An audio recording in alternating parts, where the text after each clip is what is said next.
Oh, hi you guys, and welcome! We are here with a game set in the Firedance Festival, probably high in the mountains of the deserts of the plains. Yeah, it's going to be a lot of fun. I have a cat sitting on my foot. My social links. Guys, if you want to get involved in a game, these are the links that you need. First of all, Discord. I've got a real family feel, friendly community in there that'll look after you, teach you, and not preach to you. You should definitely sign up. Other than that, if you guys want a game, send me a DM on Twitter, and I'll get you in a game. Easy. Easy peasy. And lastly, if you want to catch up on all the one-shots and other games that I do, then the YouTube is there for you. I'll be catching up on that soon after this weekend. It's going to be a pretty busy week, but like usually on like Thursdays and Mondays I can catch up a little bit. Yeah, I'm here to watch you suffer. I also have a Patreon. If you guys would like to support me, you can do so from $1, and every dollar really counts. So I look forward to that support, and I appreciate all the support we've had so far. We're very close to our next goal. And lastly, merch. It's on Redbubble. It's cool. It looks like this, which is kind of funky. It's like a little notebook. I might use this for writing campaigns, actually. I was going to give it away a gift, but I might just actually give away another one and just use this myself. Because I likes it. Anyways! Yeah, I think that's everything. Should we go and get the guys? Let's go and get the guys. Let's go and get the guys! Let's go and get the guys. Let's go and get the guys. Or the players. The players, the guys, the players. Yeah. You are live! Hi. Hello. Hey. Oh, hi! So, today we've been invited to the Firedance Festival. Fun, fun, fun, fun, fun. What does that mean? We'll find out as we go. Let's go round and you guys can introduce your players and introduce yourselves briefly, and I'll rapidly write down a story. Let's start with Aris Vidorn, Animus Panthera. Yes, hi.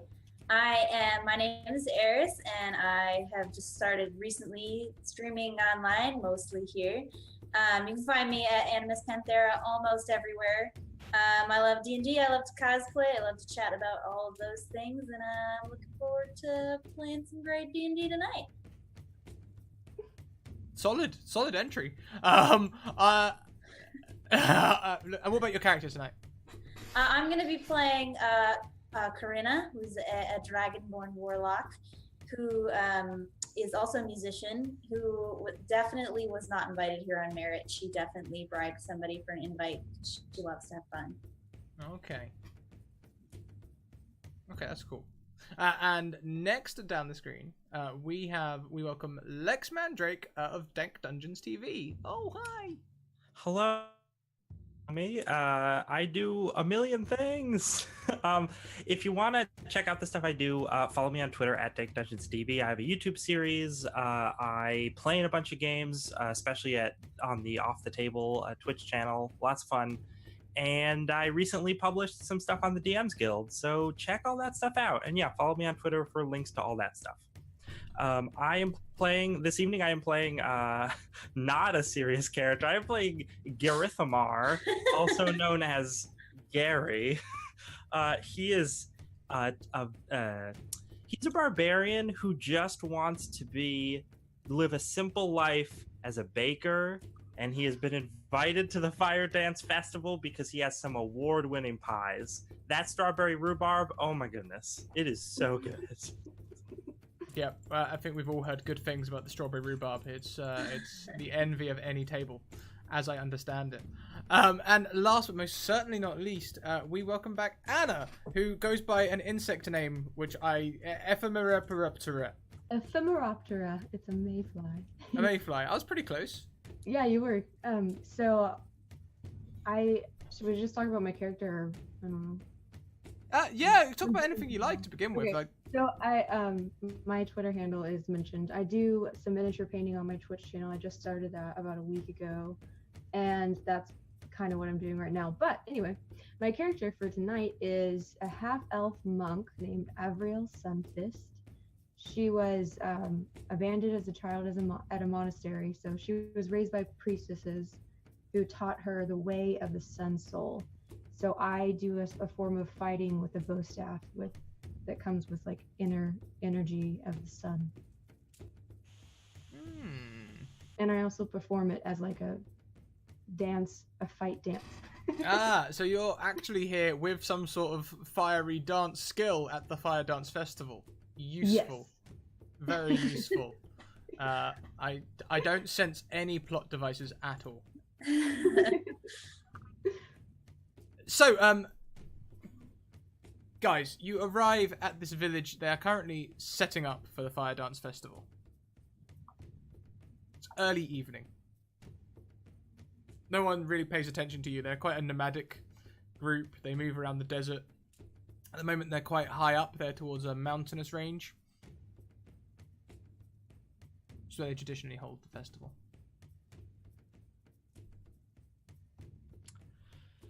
I think Gary is going to have his hands full of all of these like trays, and he's just walking around, and he kind of can't see where he's going.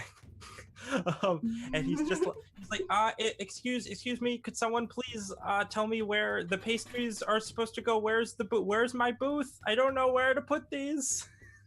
He's just asking anyone. It's like a half orc, like who's just like, boof. This is the Firedance Festival, right? There's a place for vendors. A Firedance, yeah. Oh goodness. But so not getting the information he was hoping for. He's gonna be like, oh, okay, sir, have a lovely time. Try some of my pies later, please. And he just wanders off in search of somewhere he can set up. Okay, I mean, like, there's no booths around, but you could certainly find some rocks that you could sort of use as make-do tables. Yeah, he'll do that. Sure. Gary was misled as to the nature of this event. He's never been to this before. Just came with a handful of pies. Or Right. arm. Usually a solid tactic for getting on with anyone at a party, like. Just throw some pies at them. I was going to ask, would Avriel have any reason to be performing, or would I be able... Do I just come to perform, or was I asked to be there? You tell me. Okay, I think that I was asked to do a dance of a sun soul, like, fighting dance. Yeah, okay. So as you approach, then you see the chief. Oh. The chieftain greet you. Sorry, I had a moment there with words, and words sometimes fascinate me. So much so that I pause even when live to people. And the chieftain, she walks over to you and she is like, Avriel, thank you for coming. Thank you for having me. I'm looking forward to this event. Indeed. We have 2 events lined up for you. One at dusk and one at dawn. Is this okay? This is perfect. Do you need anything to set up? Do you need a booth or anything like that? I do not. I just need a clear space to be able to have plenty of room to perform. I will be using a bow staff, so I don't want anyone getting hurt. Of course. Please, my camp is your camp. Thank you. And help yourself to the ale. I would like to find pies if there happen to be any. I'm really looking forward to some pies. I saw a stranger walking that way with pies. I believe he is setting up on the rocks. I will go off and find the pies. All right. Well, Corinna she's got, what instrument does she play again? I think it's a lute. A dulcimer. She's walking around with it. Man, that doesn't make any sense. She's got something. Let's say it's a lute for this purposes. And she's walking around strumming it. If anybody wants to throw her some money, she won't say no. So mostly people have got like almost like the I've forgotten the name. Are they tonka drums? Kiki drum? Drums of some variety? Yeah, like drums with like sticks. I'm sure they're called tonfa. They're like then everyone's beating drums and like you can sort of just join the rhythm, but they're making great music, but no one's chucking money your way. Oh well, it's mostly just there to have fun, so that's all good. Djembe, thank you.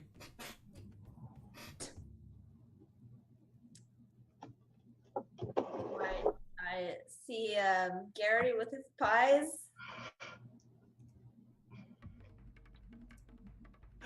Gary is probably mostly set up now. He's got a nice, he's laid a nice blanket out over this rock, and he is placing his pies on it. And he has those little paper like name tags that he puts in front of each one very carefully. So Gary, you can tell from his body language, is like he's a huge hulking. He's human. He's a huge hulking guy. He's like 6'3" or something. He's full of muscle. But he stands like he sort of hunches over and he does everything very delicately. Like you get the sense of like the way a much smaller person would do things. Like he desperately doesn't want to make waves or break anything. And he is wearing, he looks like a stereotypical barbarian in that he has like, no armor and he probably doesn't have a shirt. But he has a chef's apron on.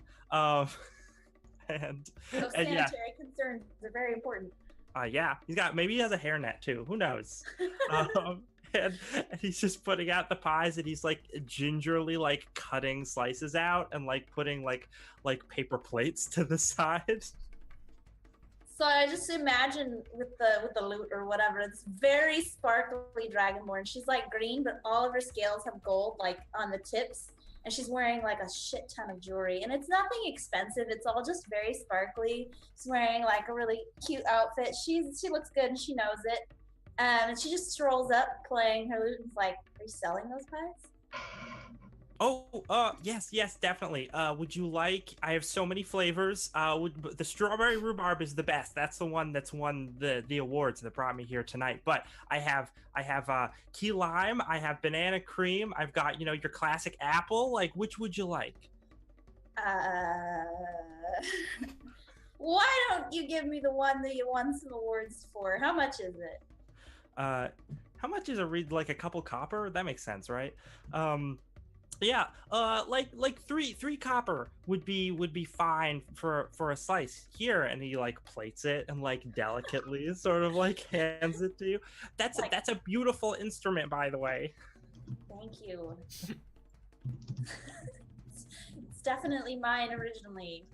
She's like, whatever. She puts it away, slings it over her shoulder, whatever, and pulls out some money and is like eating this pie, looking around. Okay, so everyone's just like getting set up. People are bringing fuel around, ready for the start of the festival proper. It seems they're waiting for dusk when Avriel will take the stage to actually begin the festival proper. But people are certainly playing music, and you've got like that sort of, in the morning when you're at a festival and everyone's sort of like at a festival and in the festival mindset, but people aren't actually dancing. Like that's where everyone is right now. Yeah.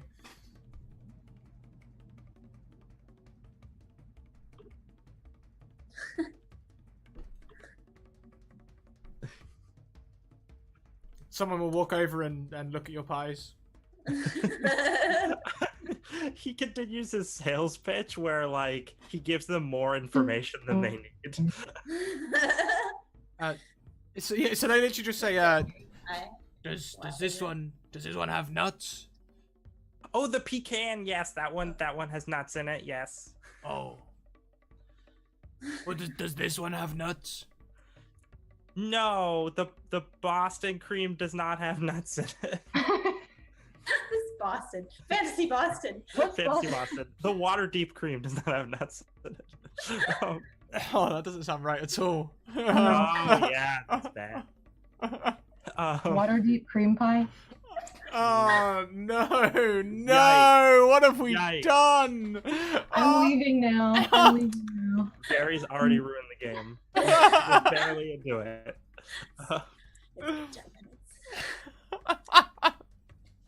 But yeah, so I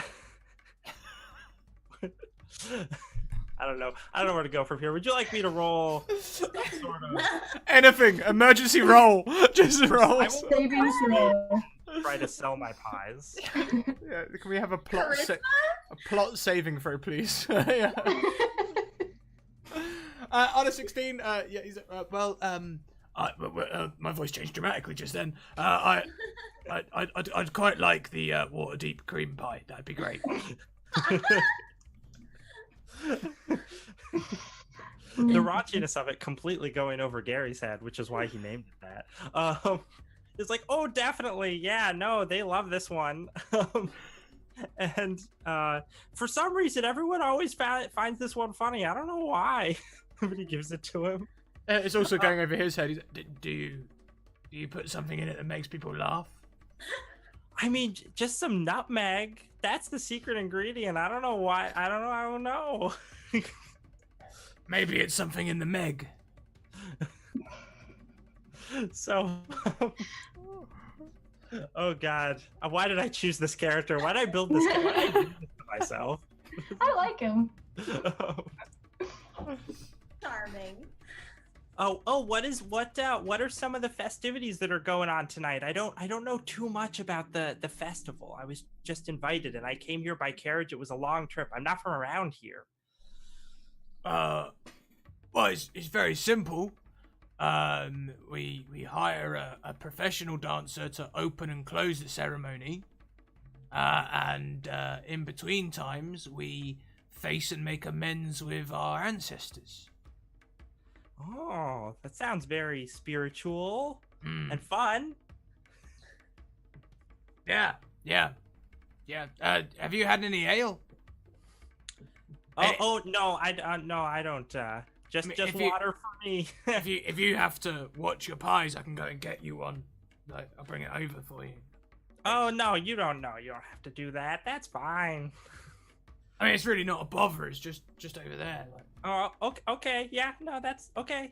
Thank you so much. What here? And I just fumble with some copper and start like.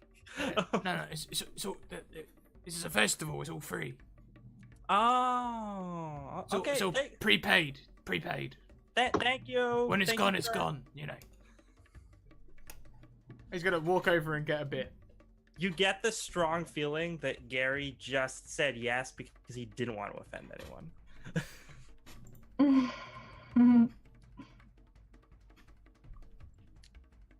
Have I found the pie man yet? Yeah, you can find the pie man. I found the pie man. I want a strawberry. Oh, rhubarb. sure, here you go. And Please. He's like, oh, I had a wizard friend of mine, and he like pulls out this metal box. He's like, I had a wizard friend of mine just hit this box with Ray of Frost like repeatedly before I. If you want it a la mode, I have ice cream. He opens it up. It says vanilla ice cream in it. It's starting to melt because it hasn't been hit with a cold ray in a while. I'm like, hey, wait. I didn't get any ice cream. I'm sorry. I was still setting up. I like hold out my half-eaten pie, like, hey. Sure, he scoops some on there. Okay. For sure.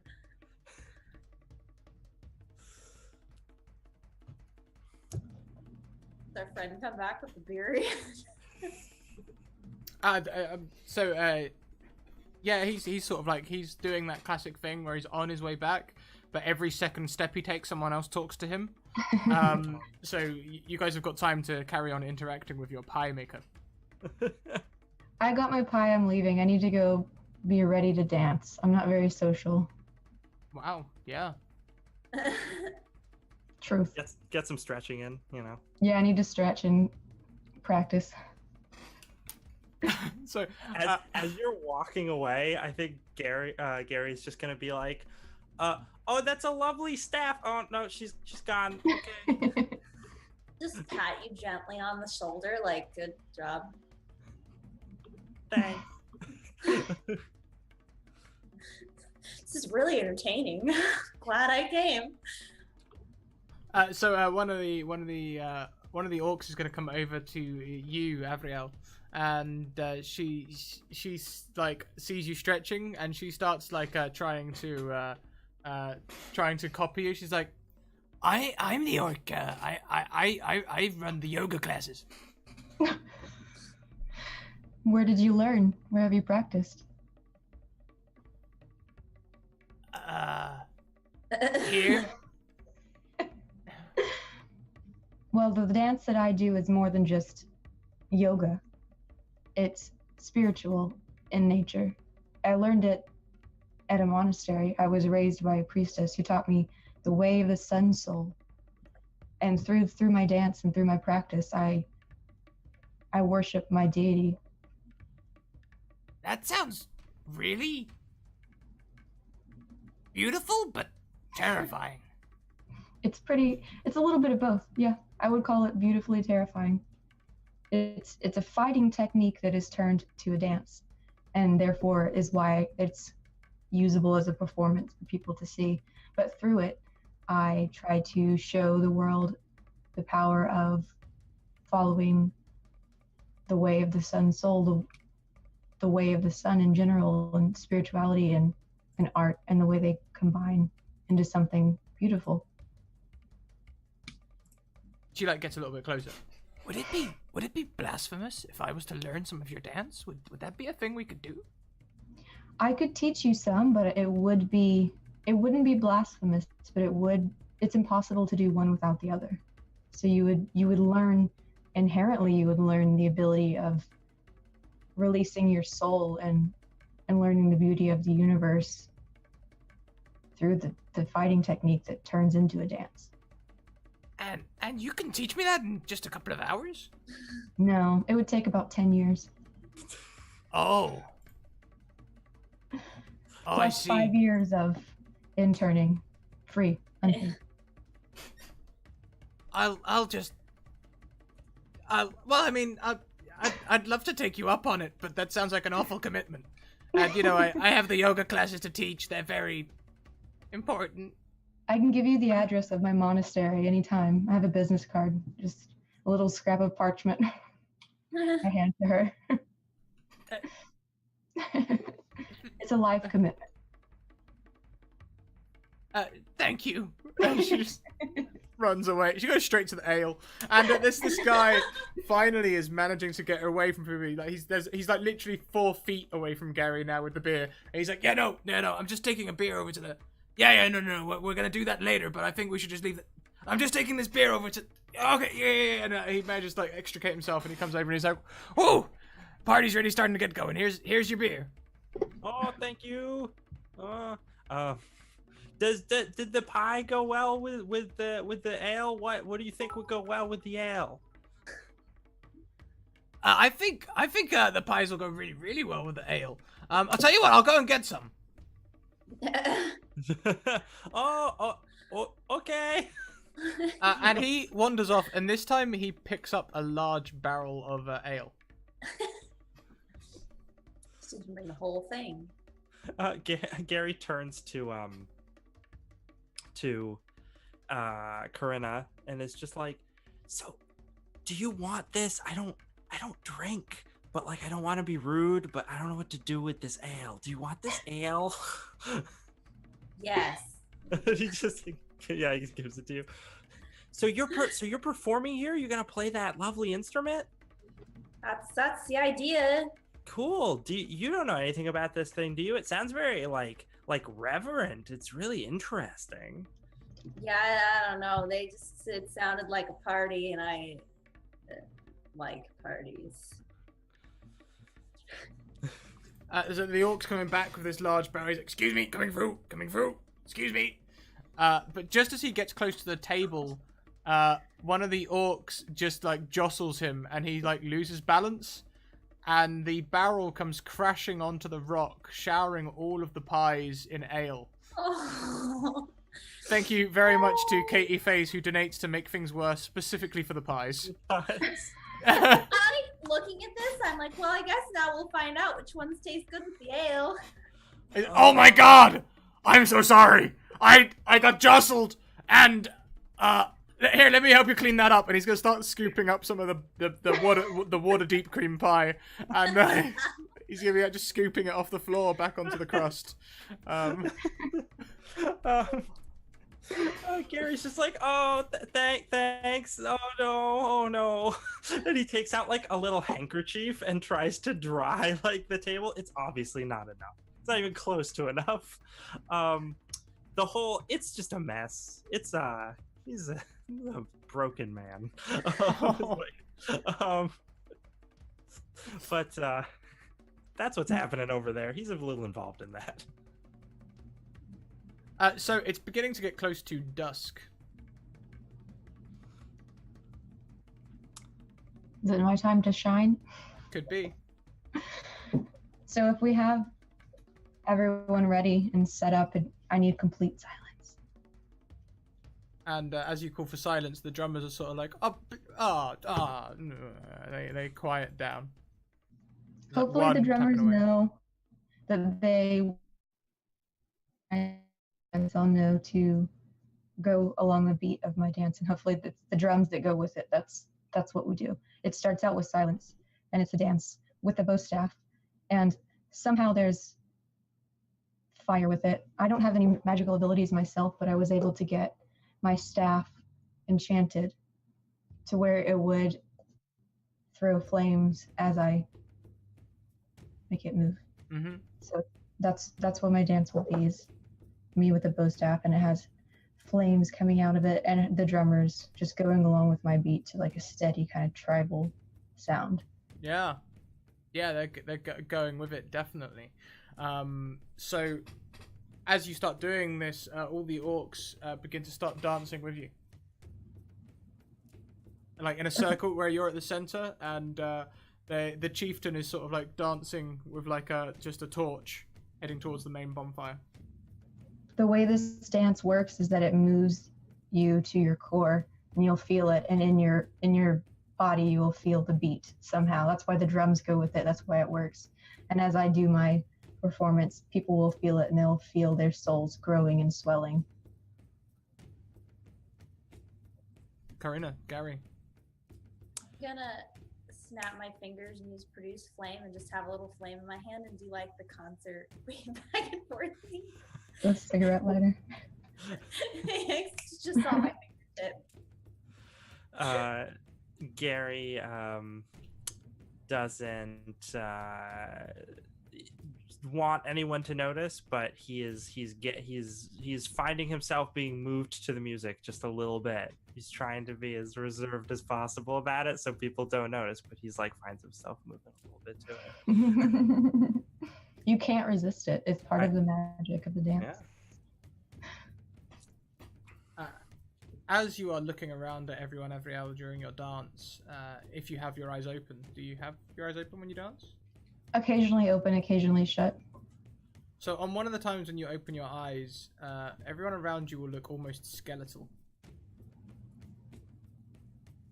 Okay, that's new.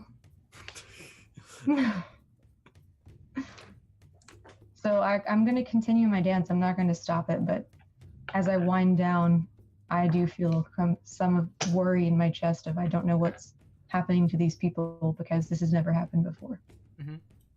And some of you, maybe Corinna, as you're playing your instrument along and snapping your fingers, the flame on your hand, you might notice that quite a few of these people, they've got like sequins and like skulls attached to their armor.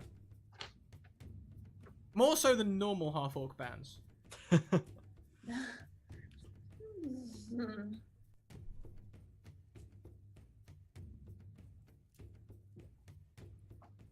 So my dance is now done, I believe, and I don't bow or anything. I just silently walk away, and I want it to be left in silence again as I leave, and then that's the end.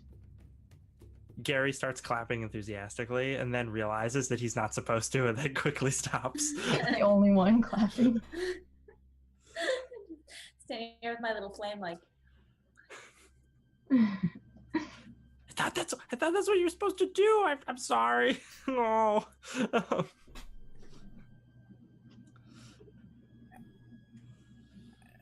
It's as the sun slowly begins to set in that moment of silence, the last inklings of the sun passing away.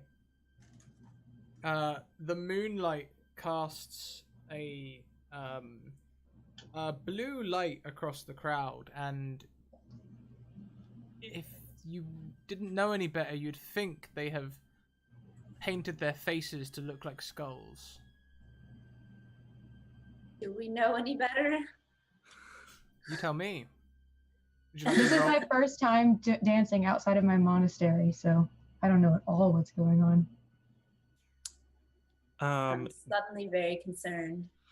Gary is like, oh, maybe this is part of like the ancestral ritual thing, but it seems so weird. Can I try doing an insight check? Yeah. All right.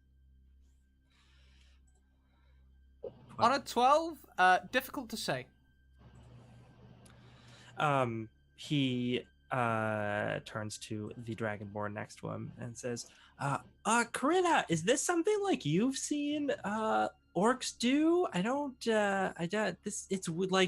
understand how they painted their faces so quickly, but maybe there's like a booth here that I didn't see because it's a festival. There's probably face painting. I don't know. Or maybe it's like magic or something. I'm like looking around, like I don't think I didn't see any face painting. I think I would have noticed if there was face painting. Is anyone looking at the chieftain as she walks around with the flame towards the bonfire? I am. I've Yeah. secluded myself off to the side after my dance. I kind of just somehow blend myself into the crowd to where I'm not seen, but I'm pretty concerned with what's going on. So yes, I'm watching her. You'll notice that the orange flame slowly begins to flicker green. Green flame. Green flame. We're screwed, everyone. It's over. Oh no. Can I do an Arcana check? Yeah, why not? 14. On a 14, yes, there is something magical going on here. Could be the dance, could be something to do with this strange ritual. I need to do a religion check too then, if it's might be the dance. Well, you probably wouldn't think it's the dance, but No, to okay. Corinna's perception. Could I, now that I'm thinking that, start looking around, see if I spot our lovely dance friend? What would I... Avriel, you took yourself off to one side. You can determine how hard this DC is. To see me, I would say 10. Okay, well, I once again rolled 14. Okay. There you go. You can see Avriel off to the side. She's sort of separated herself off and is looking with a strange look on her face at the chieftain. I'm gonna walk over. If it's been less than 10 minutes, I still have this flame in my hand, or I guess I could cast it again. I'm gonna walk over and be like, hey, is that you? As you- point at the I Raven. think so. Did you take a beeline or did you walk around the circle? I was not trying to attract attention to myself, so it probably was, walking around Okay. people. And I don't want the creepy skull people to notice me. I'm very concerned about the creepy skull people. And since the music has stopped, all of them are standing rigid, almost shaking, as though the beat was like literally powering them.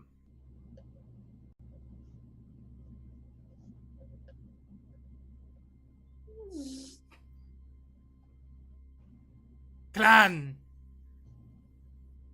it is time, as it is every cycle, to face and be one with our ancestors. And the chieftain drops the green flame on the bonfire, and it erupts in first orange flame, then green, and then flickers between green and blue. Can I make a history check to who their ancestors are? Well, can you see them at the moment? Yeah, I'm standing in the midst of them, but like But blending. can you see them at the moment? What do you mean? Are they As invisible or something? this flame takes up all of your vision for just a moment, everyone else seems to disappear. As Okay. all of you, only you three seem to stay together for some reason. End up in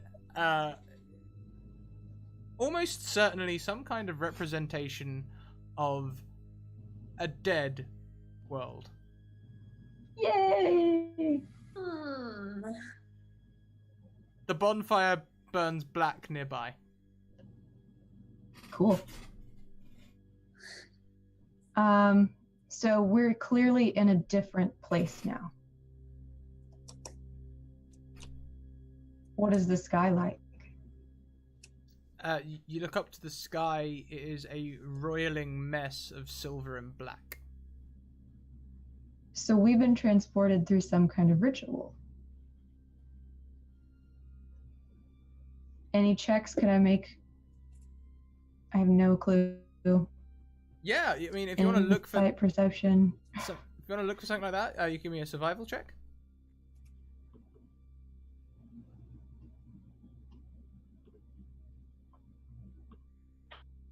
Survival. Oh. Okay. That's wonderful. Okay, on a 16, you can see your own footsteps walking away in a direction you have not yet walked. Cool. So that's my future. I can see my, like, a few seconds into my future. Okay. It's a hypothesis. It's a good theory. Oh, I have a Could I- question. Oh. In this strange negaverse, are the pies still ruined? He's very concerned about his pies. Were any candles burning on the rocks? Probably not, no. Then the pies are not here. Is my magical flame been affected in any way that I would have noticed? Oh, it still feels absolutely normal, but when you look at it, it's burning black. Oh God, I make it go away. Are we the only non-orc people here? You are the Humanoids? only people here. So I think the three of us need Oh. to get Oh, together. like we can't see the half orcs anymore? No, they faded from your vision. Oh shit. You Okay, hear so you hear Gary go, "Psst, you guys!" He's kind of like whisper shouting, "You guys, I'm scared." What's going on? The barbarian is scared. And over back by the rock, Gary is hiding behind the metal icebox. I'm worried we're some kind of sacrifice right now. Oh, that sounds terrible. Did either of you see anyone at the festival that wasn't an orc besides the three of us? Did don't we? think we did. I don't recall. We only ever talked to that one guy. The wizard? The guy who brought the beer. Yeah, he was definitely an orc, though, right? Yeah, I think he was an orc. And I talked to a little orc girl, I think. Oh, the yoga. Yeah, the yoga orc. Yoga instructor. I don't recall having seen anybody who wasn't orcish. So I have a feeling that the three of us might be some sort of sacrifice for real. I don't know why, but do you guys want to explore this place? Oh, we should probably find a way out of here. That would be good. I want to stay here for as little time as possible. I agree. Let's try and find some kind of door or anything. So, do we see any doors, any pathways, or is it just empty? I mean, you can see pathways. You're in sort of like... It's very similar to the desert. It's very similar. The desert was all sand. This is all dust. And crushed bone. And... Yay!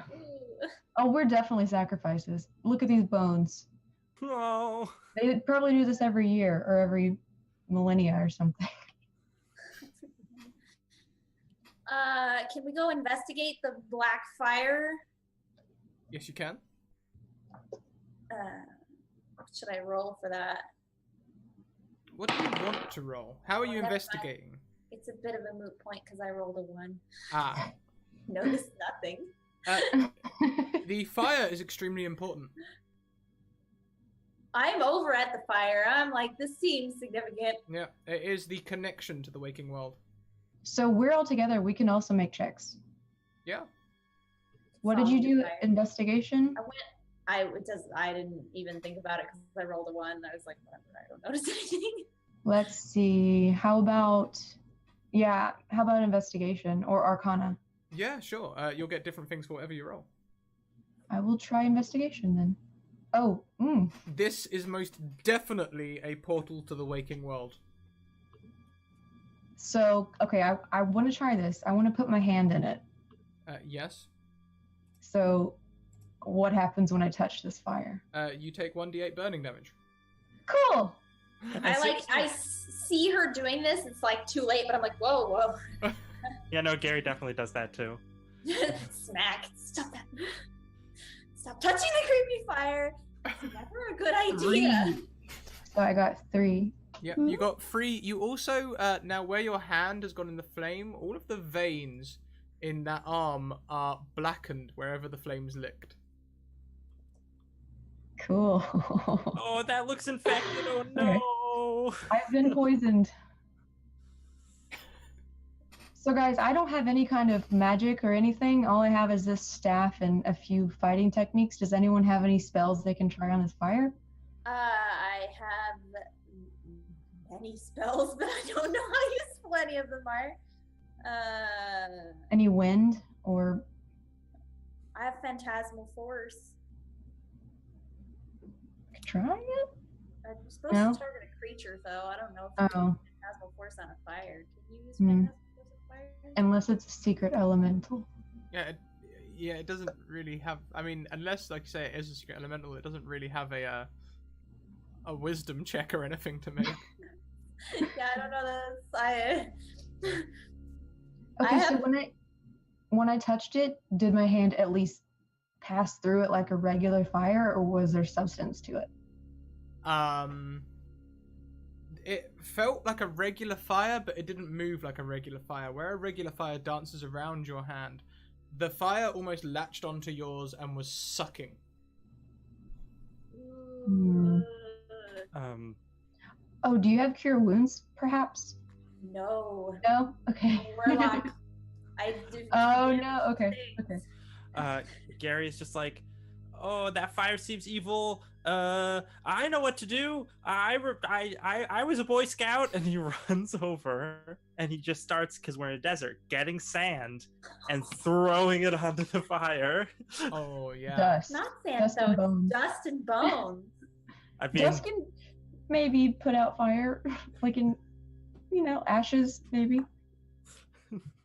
if So- he could find a shovel type implement to do this with, he will. But if he can't, he'll just grab it and like throw it on. The first layer is like a grey dust with lots of white peppered in that you throw at the fire, and it sort of half hits the fire, and the other half sort of like almost becomes smoke that billows for a second.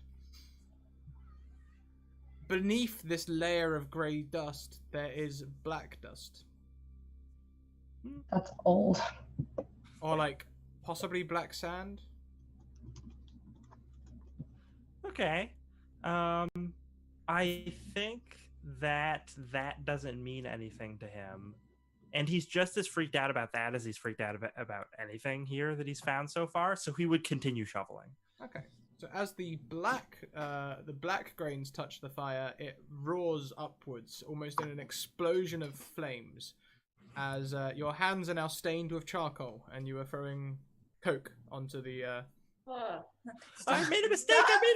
And he like leaps backward. Is my hand usable still, or is it like... Oh yeah, totally usable. Just really black veins. I have Nulzer's Marvelous Pigments. Can I paint a bucket of water and throw it on the fire? That And, would like, be cool. You can paint things, but then they become real objects worth less than 25 gold. Yeah, you can totally do that. Awesome. Pull this out. He's like, yeah, do it. It won't do anything. So It doesn't hurt. No, do it. Try it. You so as you draw this bucket of water, what appears is a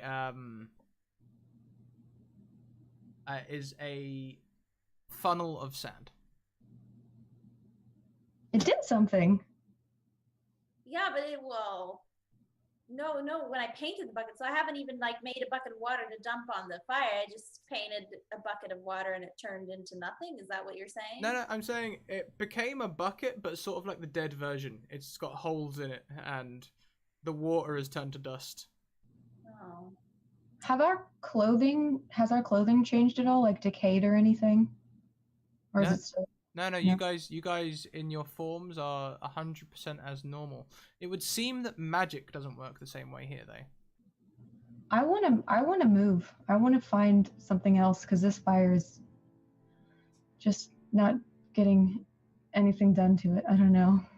Yeah, no, I agree. Fire's too scary. I don't know how to put it out. We should just get out of here. You want to find a path? Pick a path, maybe? Is it just like an open desert to where we could just walk in any direction, or are there clear pathways? A ring of skulls over in a direction, which is the clearest landmark. Apart from that, the mountain range is the same as in the waking world. Okay, ring of skulls. That's Never a good sign. I mean, I think we should at least look at it. I can look at it. I already have a messed up hand. I'll be the toucher.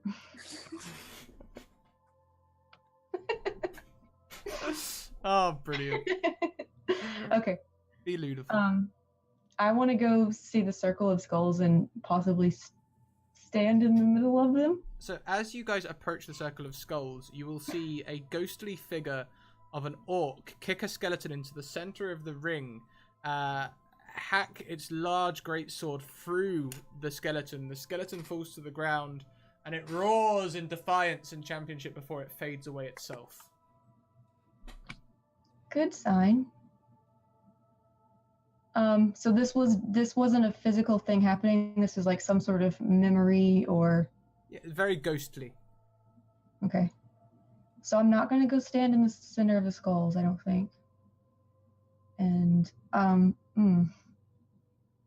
anyone else have any ideas? Do you want to go off in a direction or? Let's see here. Do I have anything? I have nature. I might attempt to. Oh god, I have a really low score in nature though. I might attempt to figure out if I can find any signs of life, perhaps, because that's the direction we'd want to head in. So yeah, I'm gonna try and do that. Well, how would you like to investigate? I am looking around the desert for, and I'm definitely not entering that skull ring, but I'm looking around the desert for anything that might be growing anywhere, like any kind of plant, even if it's like a gross black scary plant. And also maybe any trails or anything that might lead to any other locations. Okay, so do you want to maybe roll me a nature or a perception? Yeah, I rolled nature. I got a 10. Oh, wait, so you have. On a 10, you can see what looks like a fawn poking over the horizon of one of the rocks forming the land around. It would seem there are plants that way. I'm sorry, what did you say it was? A fawn. Poking over? A thorn, okay. Gary's just like points and he's like, there's a plant, there's unpleasant but still a living plant that way. That's something alive. I will take it.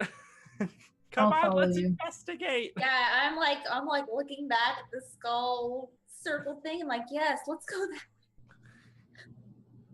Came to have fun. This is not fun. I'll touch it. Stop touching me. Use the bad hand to touch the thorn. The bad hand to touch. Yeah, I'll touch a thorn. Sleeping Beauty style. Get pricked.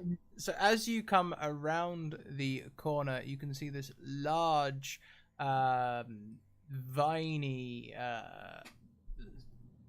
sort of like ensemble of black plant life laying across the path. There are black thorns around the side and a large flower on the left. I want it.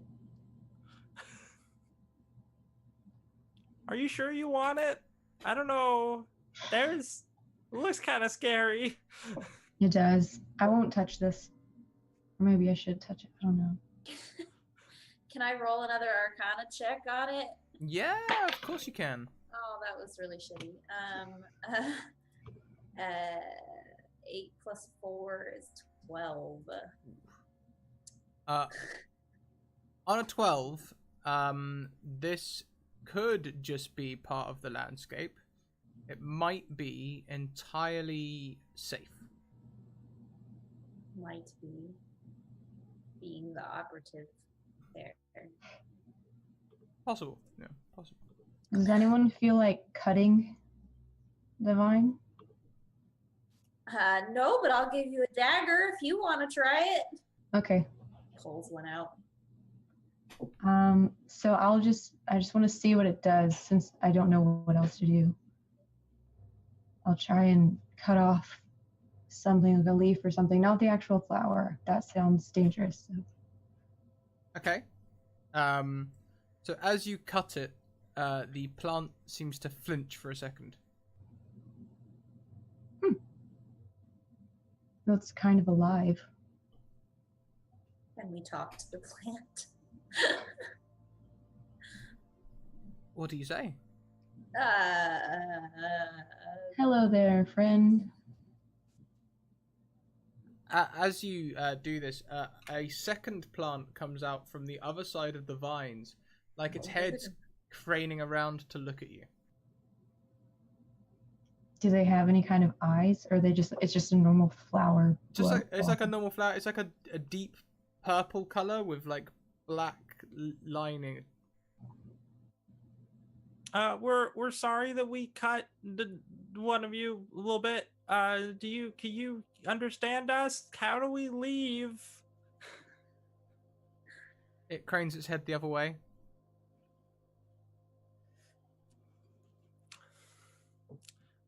How about this?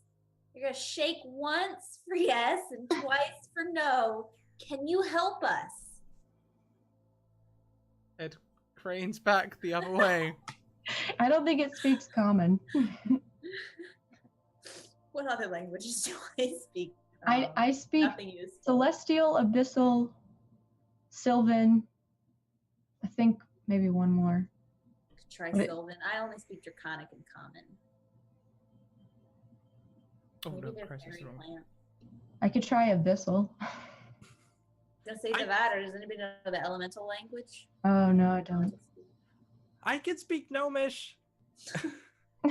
I think it might be a Cast gnome. you again.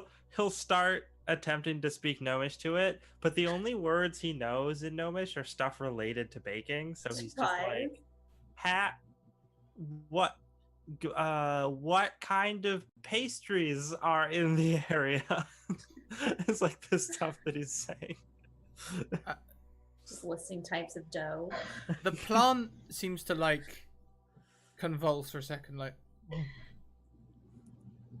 It speaks Gnomish, and it doesn't like pastry. He turns and he's like, "That's absurd. How could something not like pastries?" Is it gonna? I'm gonna back away a little bit. Just a little bit. There is a black, entirely black clothing and everything, like a statue gnome that looks a lot like Gary. The small version of Gary. It's a 3D printer. Is it? So yeah, it's a statue. It's not like a living thing. It turns to look at you and it opens these eyes, which are just purple. Gary dives behind one of the other two people out of fear. That is what happens. I'm gonna back up a little bit, and then I'm gonna say something in Draconic, just like Hey, do you speak this language? The small creature walks forward. It doesn't look. Keep backing up. It's walking. It's got like a sort of almost a toddler's gait, as though it's learning to walk. Oh no. That's scary. So Gary, while still hiding behind, I don't know, probably Avriel is. I'm pretty big. Yeah, she's bigger. I'm big. I'm like 6.5 feet tall.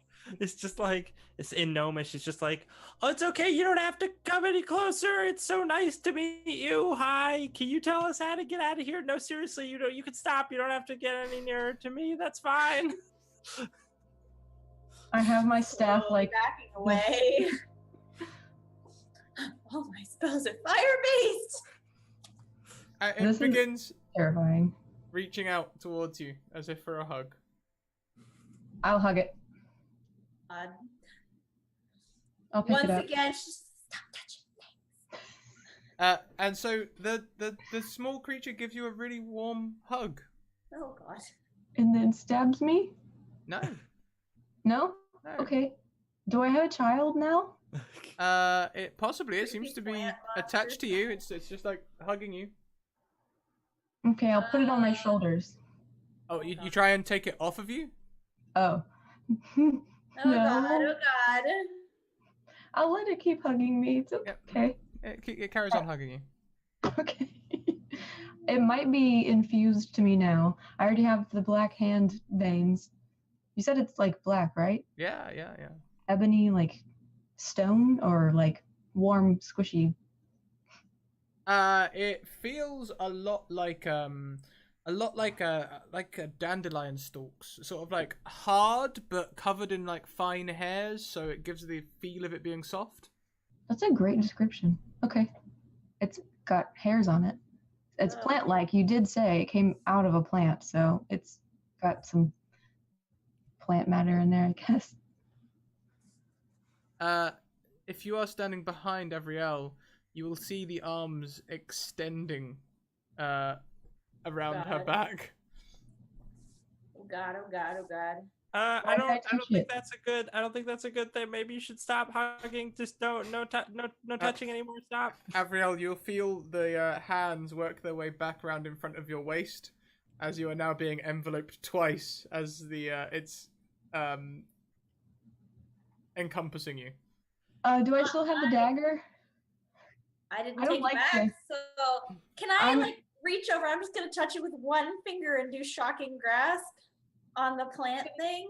Hopefully not also on you. Probably a little bit.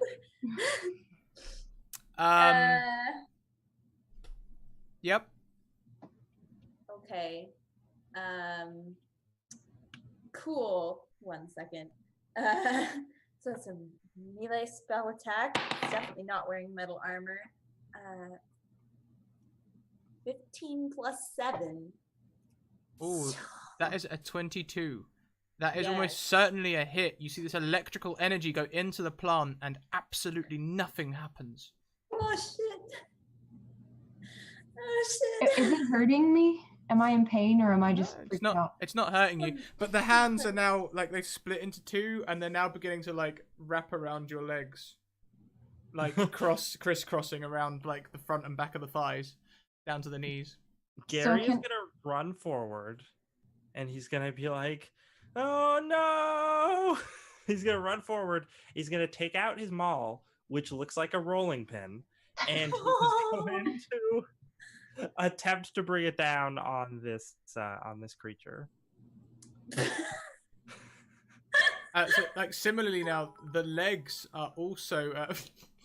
Yeah, no, he's got to try and kill this. He's very worried. Thank you so much for that donation, Katie. 2 crit fails. For Gary. And I think it's only fitting that we use one immediately. Sure. So that your maul swing will critically miss. Gary just trips, goes flying right past him, falls on his face. I'll pull it off. The feet wrap up under and start enveloping around your arms.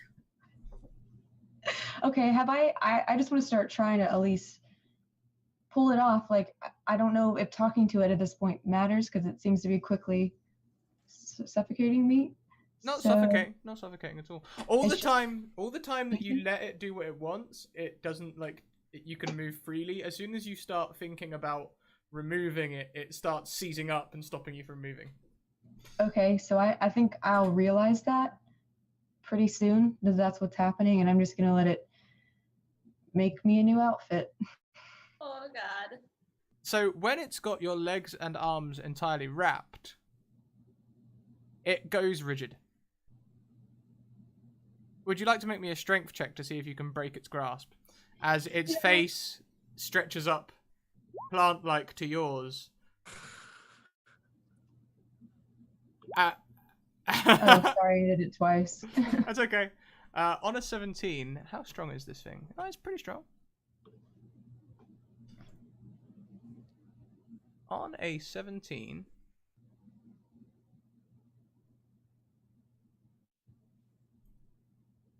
Oh, on a 17, you manage to break its grasp as its mouth opens wide.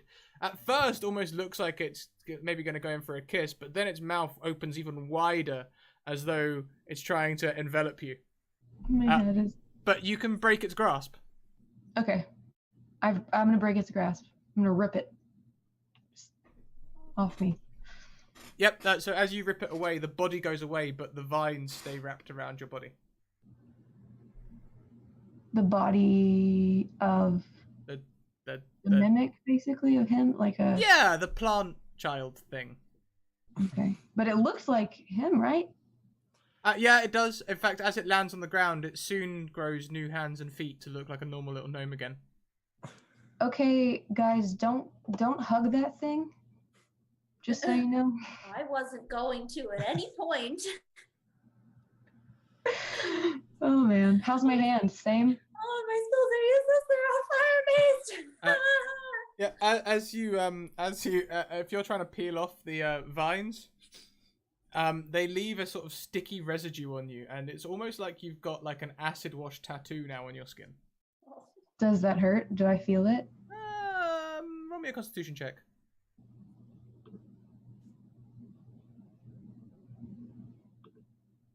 No, you're fine. Okay. Okay, so I'm gonna just get it all off as much as I can and move on from that part of my life. The creature starts moving towards Gary.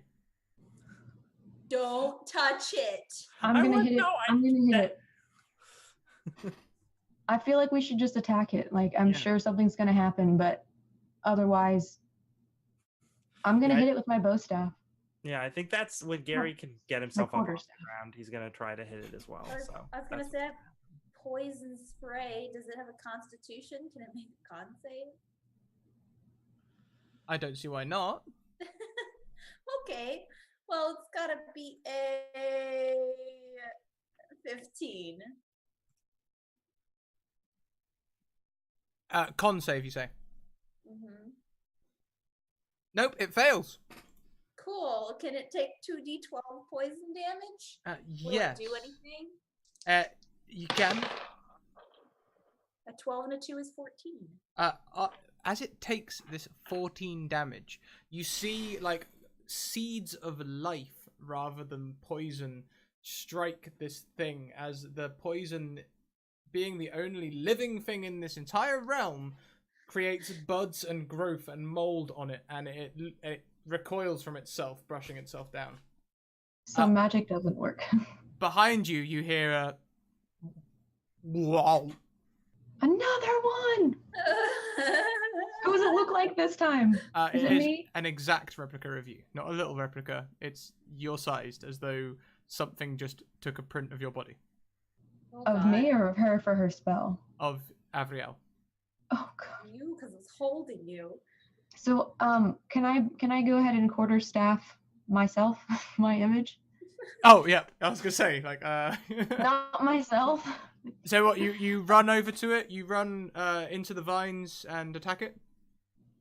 Into the vines. Okay. It's currently standing on the other side of the vines, where the flowers and the thorns are.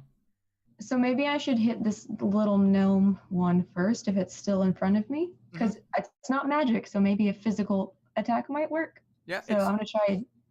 it's walking towards Gary, holding its arms out. I'm gonna get it before it gets scary. Gary's making a high-pitched screaming noise as it walks towards it. So two-handed quarterstaff. I'm afraid that does not beat its natural armor.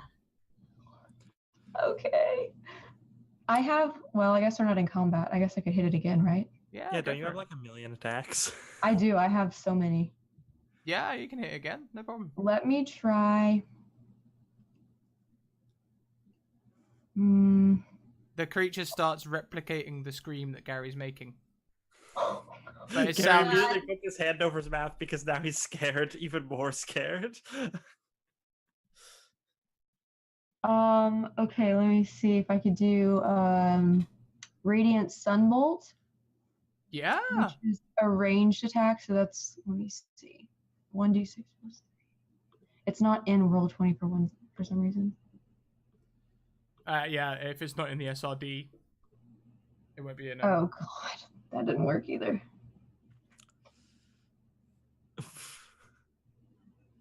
1d6. Plus 3. So. Oh, I need to roll a 20 first. Sorry. There we go. I was gonna say. I was like, yeah. Oh, that doesn't. Misses too. No. Do you... Perhaps it's the lack of sun here that inhibits your bolt. You're not sure. Okay. Gary is going to lunge forward and just bring the rolling pin down, like with his 2 attacks, just going like, no, this is Yeah. too scary. Sure, hit it. So yeah, because I realized I have extra attack because I'm level 5, so I'm going to attempt to make 2 attacks against this thing. First attack. That's a solid hit. Second attack. Both solid hits. Sweet. Okay. Way better than me. First attack does okay. I'm not raging, so ignore the rage damage. But 9 damage for the first attack. Mm-hmm. If you untick the rage modifier, it'll stop doing it. Oh, I see. Oh, roll 20. Cool. Okay. Mm-hmm. And damage for the second one is a total of 19 damage. 19 plus the original 14. Yeah, this creature, it's like you break its legs. If it had legs, it stops being able to regenerate as it falls to the ground, and it's sitting there going, no, too scary.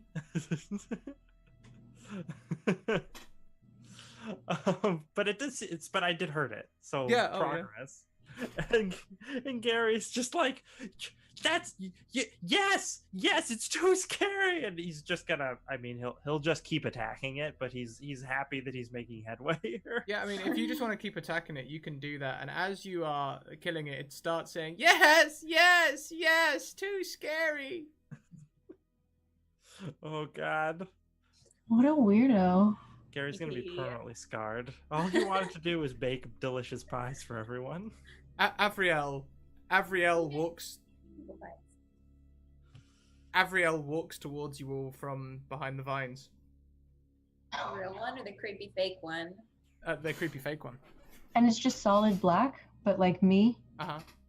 Okay. Full size, of course. Does she have my weapons too? It printed everything you had. Oh, good. So maybe I should go head to head with my doppelganger. Stealth. I was gonna say also if you go first, but then I'll definitely hit it with an Eldritch Blast just to see what happens. You're next. I'm telling you, there's gonna be one of you soon. At this rate. So I guess I can try hand-to-hand combat with my doppelganger. So we want to do some things, don't we? Should we do some initiative? You can have the first attack though. You can have the first attack. It was a good attack. Oh, okay. So 23. And as you attack it, that triggers it into suddenly a defensive position, a form you know well from your time in the monastery. Mm-hmm. Do you want to roll some damage Oh. on that for us? Oh yeah. Okay. Come on, roll. So for damage, just roll over to the chat box and click on the word quarterstaff, and it'll roll the damage for you. Ah. There you go. So you deal 6 bludgeoning damage, and it immediately takes its defensive stance. Now we're in initiative. Do we need to roll for that? Oh yeah, initiative time. Okay. Oh, are we all rolling for initiative? If you want to be involved.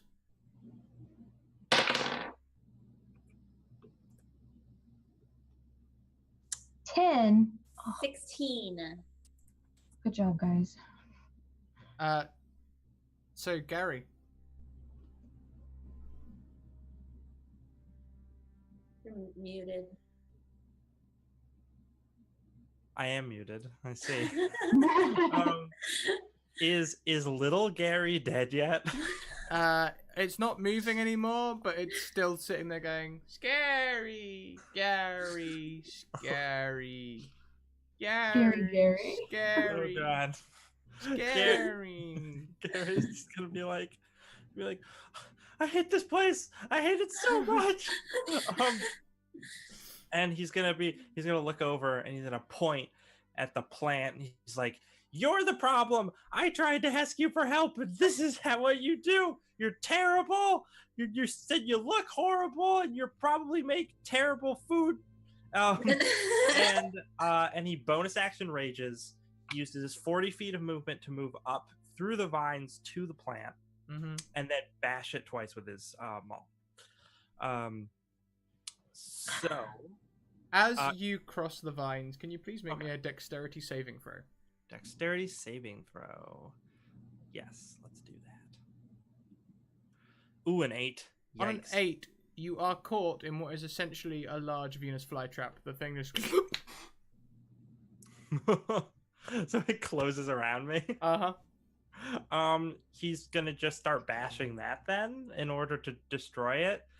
And you just hear muffled from within, "I just wanted to make toys."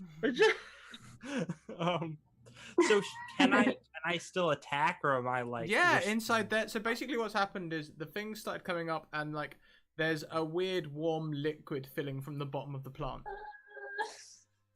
What color is it? How we know? Good question. The color of the night. Okay, well I'll make my 2 attacks against it if I can, if I'm not restrained. Yeah, of course you can. Okay. The walls, or yeah, because he wants to burst his way out of this thing. Okay. This is his goal. First attack, 18. That's a hit. Second attack is 15. They're both hits. All right. First attack deals 13 damage. Second attack deals 9 damage. So a total of 22, if I'm correct. You are correct, yep. From outside, you guys will just see this plant that's just like... and it's just like bulging a couple of times. Corinna. I am looking at both of these things happening, and I'm like, oh shit, I hate this. And then I'm going to Eldritch Blast, and I have 2, so I'm going to send 1 to Creepy Fake and 1 to the plant, hopefully not hurting the person inside it. Hopefully just hurting the plant.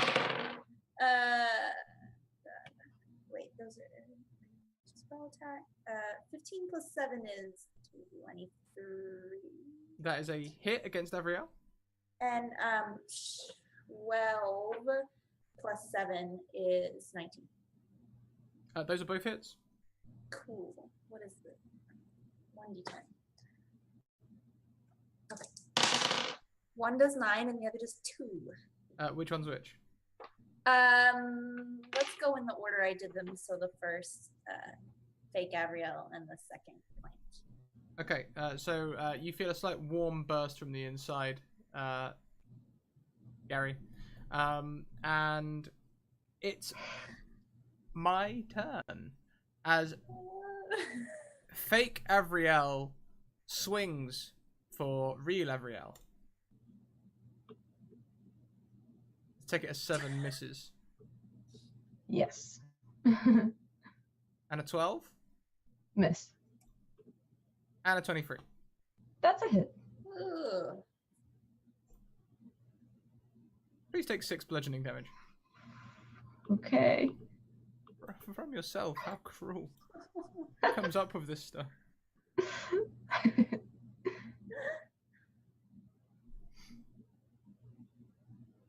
Is it me now? Well, the only other thing is inside this Venus fly plant, Gary, there's almost like it's like someone's turned on all the taps as this warm fluid suddenly rushes up past your thigh.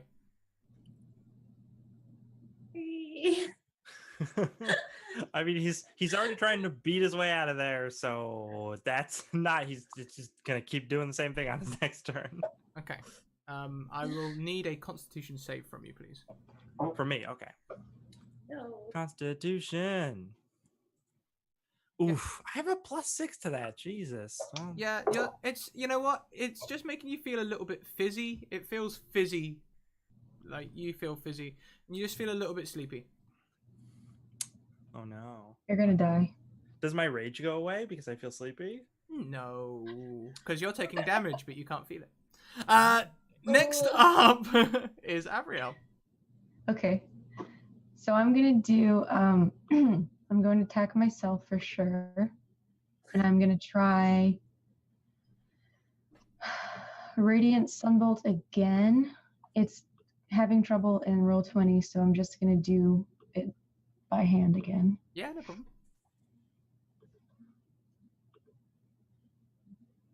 Ignore the first one. A 7. Oh my goodness. Yeah, afraid the 7 does not hit. No. Okay, can I do my second? Yeah, sure. Oh my goodness. Oh, the 4 also does not hit yourself. Okay.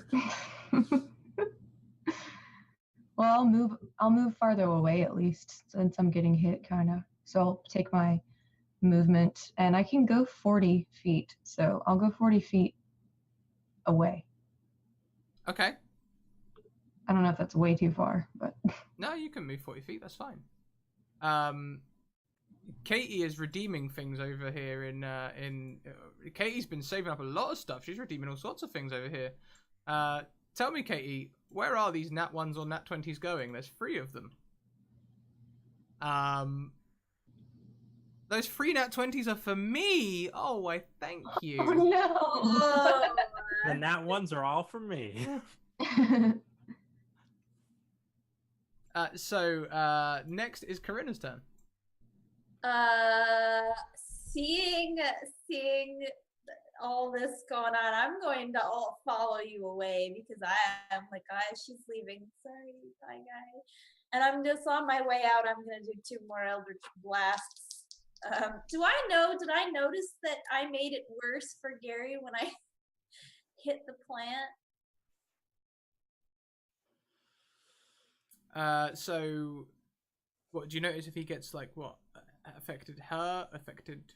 Well, like you said, when I hit it, it like started, I don't know, producing the fluid faster, but would I have noticed that?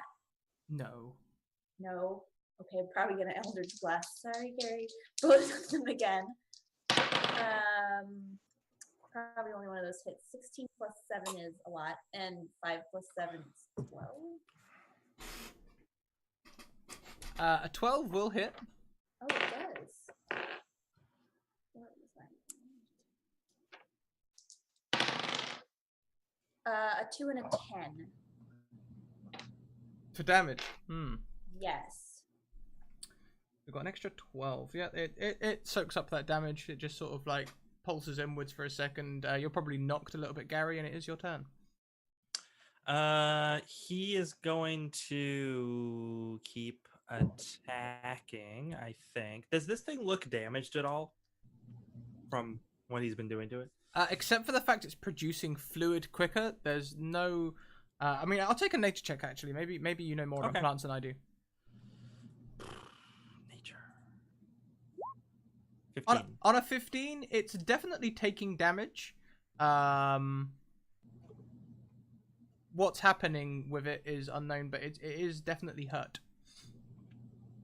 You can tell by the styluses of the things.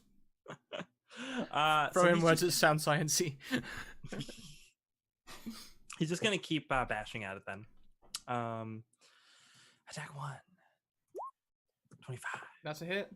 Attack 2, 13. That is also a hit. Attack 1 deals 14 damage. Attack 2 deals 8 damage for a total of 22 damage. Yep, you deal that 22 damage, and the plant continues to stay. In fact, it is my turn, and the fluid comes up even higher now. It comes up past your chest and to your neck. Can you make me another con save, please? Okay. 25. On a 25, you are being digested. Oh. Your legs are starting to feel numb. You are aware of what's happening. This is acid. This is a slow burn acid. This is going to slowly eat away at you. All right. But we'll deal with that next time round. As right now, fake Avriel is chasing after real Avriel. But Yay! she doesn't run the whole way. She just runs a little bit and throws the quarterstaff. Okay, I'm going to. Is that a ranged attack? Would you say? It is a ranged attack. So as a reaction, I have deflect missiles. Mm-hmm. So I can, I guess, try and deflect the staff being thrown at me. Yep. So here is the roll. I mean, it misses you anyway. Oh, okay. Yeah, it misses you. So, however, it's a bit strange where you see like the where when you throw your quarterstaff, the quarterstaff comes apart from your body. This thing just his hand extends with it like a long vine, and it starts sucking it back in. However, as it's made an attack, it then turns towards you, and it opens its chest wide like this, and it deals 2 radiant sunbolts. And I'm going to use 2 nat 20s.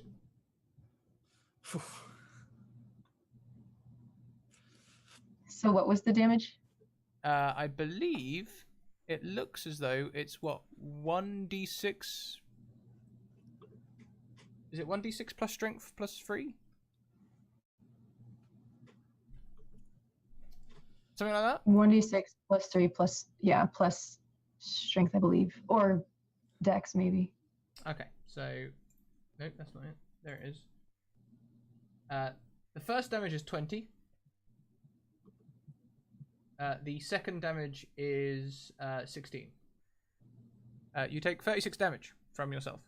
Well, I'm incapacitated, friends. So. And as Avriel drops, so does the plant. Oh no. So if they die, we die, or if we die, they die? That's scary. Keep that in mind.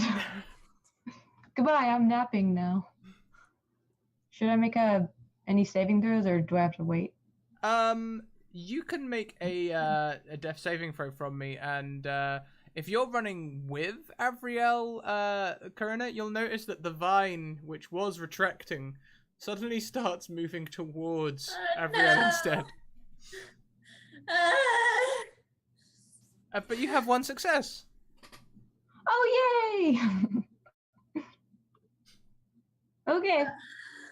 And it is your turn, so you may make another saving throw. Yes. 2 successes. Cool. I don't have any healing potions or anything, which is unfortunate. Back to the top of the round. Let's go back into the plant, shall we? Gary. No. So Gary is just gonna be like, "Oh no!" And he's gonna. So this is, you said this is like a Venus flytrap, right? He is going to attempt to Hulk his way out by pushing on both sides of it to force it open. May I roll an athletics check to do that? You may. You Okay. are submerged now. Okay. Yeah, I was just gonna say because I'm raging, so I should have advantage on that. Mhm. Oh, Oop. there it is. You managed to push open a slot in the leaves, and the digestive fluid starts pouring out. As it's pouring out, I was just like, Hmm. oh, that's not jam. Oh no, that's real bad.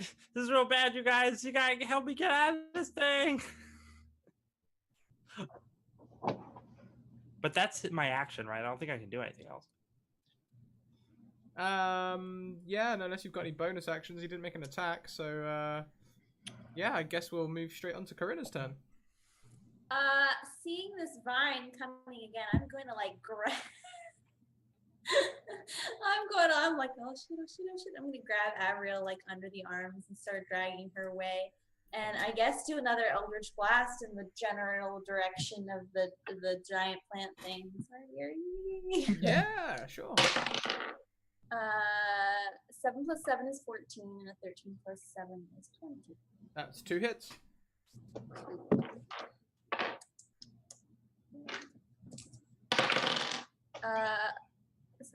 It's a 7 and a 5. 7 and a 5. So yeah, with those Eldritch Blasts, suddenly the thing sort of like bursts into a purpley sort of greeny flame, and then it was sort of like wilts away, and Gary, you are spewed onto the floor. Birthed. I was like, ew, she's like dragging. That stuff was after birth. The you were in. Could you please make me another death saving for Avriel? Mm-hmm. Hoping for the best. Yes. Yelling, Gary, do you have any You healing potions? pull yourself together. I did it. I'm awake again. Hey. You're being dragged away by a giant golden green dragonborn. Oh, sorry, I didn't mean to do that. It's okay. Ignore that. Shame you didn't roll that a minute ago. I know, right? So are my hit points just at 1? Yep. Or am I at... Yeah, okay. Yep, just that one. Over near the skull circle, you can see the ghostly form of the chieftain. She's Good. waving at you all. She's Oh, I didn't waving realize at she her. was a she. This is an equal opportunity campaign. One shot. I think that someone... Well, I can't do anything really much, but I think someone should go towards her, maybe? Let's all go towards her. Drag me over there to her and I'll touch her. Stop touching things. Gary's gonna slip and slide his way off the ground. And she's like, oh, yeah, maybe she'll know how to get out of here. I don't want to deal with these plants anymore. It sucks. and he runs over towards them where they're going. So as you start approaching her, once you're within shouting distance, she says, "You must face and come to terms with your ancestors, or you can never return." And then she faints. Their ancestors? Where are they? Oh, maybe they're in the skull circle. Listen, my grandma is really nice. So I think this is all going to work out. Maybe I can meet my parents who abandoned me. Oh, that's sad. We'll have to see their bed. I'm so sorry. Gary's like, Oh, yeah. They might not be sorry. dead. Gary's rage immediately goes away. He's like, oh, I didn't know about your parent. Do you? Oh. I wish I knew which one was a human and which one was an elf. I don't know. But yeah, so Gary will approach the skull circle. Mm-hmm.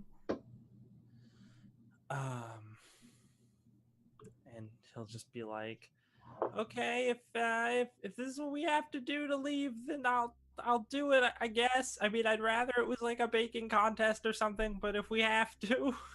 And he's going to step inside of the skull circle. As soon as you step inside, Avriel and Karina disappear. Oh no!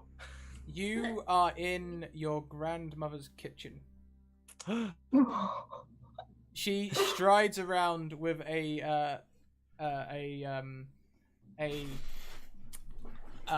similar to you, a rolling pin, and she is demanding perfect pies. It's gonna be amazing. Face her.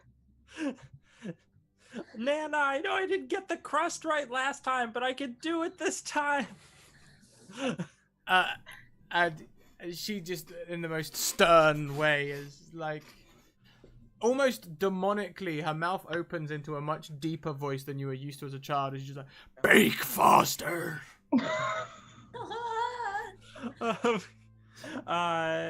Gary grabs for the measuring utensils and like the ingredients and stuff, and he's just like, yes, Nana. As you go for the measuring utensils, her rolling pin like hits your wrist, and she's like, real pros don't measure.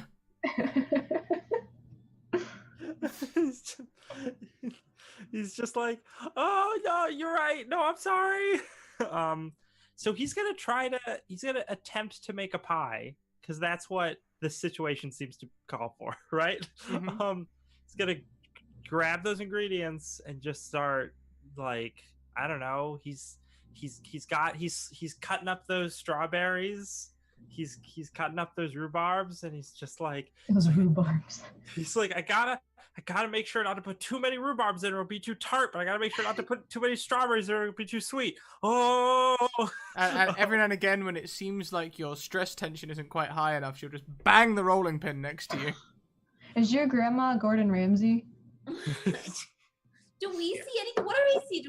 You see the ghostly, right? you see the ghostly form of Gary, rolling pastry frantically. Would you like me to roll a tool proficiency with my cook's utensils? You may. I was going to ask what you had for cooking. Yeah. On a 22, you produce a perfect pie. Yes. Is it good enough? Is a perfect pie good enough for Nana Gary though? Spectral. Nana Gary. Spectral Nana. I didn't think of a last name for my character. Gary is the family name and also your first name. Yep. Gary the third. She sort of looks at it and looks at her own and is like, mine is better. Go again. Oh no! Oh yes, Nana. He just starts working on it again. That's what he's doing. This will be the rest of eternity for him. Is just trying to make the perfect pie.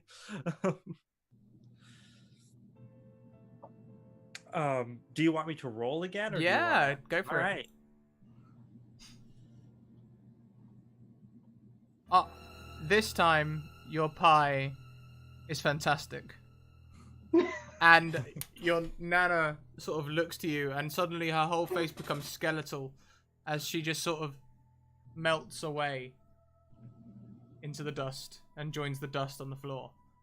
You did it! You overcame your ancestors or whatever. So, Gary faced his grandmother in a cooking contest. That's really weird. What would Avriel and Corinna do at this point? I'm incapacitated, right? No, you've got 1 HP. Okay. I'll remove that.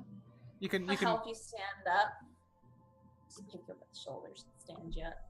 Am I anything though? Yeah, I'm just... I tell you what. Whilst you were sitting watching Gary, if you want, you can have taken a short rest in that time. Cool. Okay. Hit dice, right? Yeah, you're gonna need it. Oh, do I? Yeah. After I. Ominous. I can do as many as I want, right? I think you get 3 on a short rest. Okay, I'll take it. 16? Yeah, sure. So who would do what next? What happened to Gary? Did he disappear too? Like, is he gone? His ghostly form, he had looked joyous for a moment and then disappeared. He's in the real world Yeah, now. I was like, I'm going in there. Yeah, face your ancestor. Before I go in, I'm like, don't touch anything else. Stop touching me. Okay, I'll put my gloves on. Okay. And then I'm gonna go into the circle. What kind of dragonborn were you again? I am a gold dragonborn.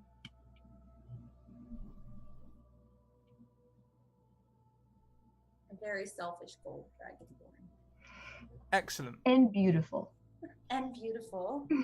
So as you Extremely talented with musical instruments. enter the ring, you face a large skeletal Dracolich. Oh crap. I'm like back up to the edge of the like circle, like, just make surprise. What is this? Is it just there? Is it doing anything? Yeah, it's just looking at you. Kind of like wave to it, like, can I play you a song? I'm very good at singing. It begins to morph and form, and it changes into the form of a woman. The woman I recognize. There's a resemblance, as this would make me either. Can you make me some sort of check to see if you would recognize this person? Kind of. What do you think? History or religion, or it's just to do with your ancestors? With my history. They're both +1s, I think. Yeah, they're both +1s. 13 + 1 is 14. On a 14, this is the renowned form. Almost, it looks like the form of the first dragon to crossbreed in your family to create a dragonborn. Oh, good. Cool. Hi, great, whatever, Grandma. How are you? Are you wise? Am I wise? She says in Draconic. I rather like to think so. I have no handle, hinge, or lid, but inside golden treasure is hid. A riddle. Chuckling nervously. Whether you know or don't know the answer to this riddle, I would like you to roll to know if Corinna would know. If Corinna would know, I don't know. What was the riddle again? I have no what? I have no handle, hinge, or lid, but inside golden treasure is hid. If we're doing wisdom, 16 + 4 is a non-natural 20. Ooh. So does anyone want to guess the riddle before I tell you the answer? I've been trying to. I know the riddle because I know what book you took it from.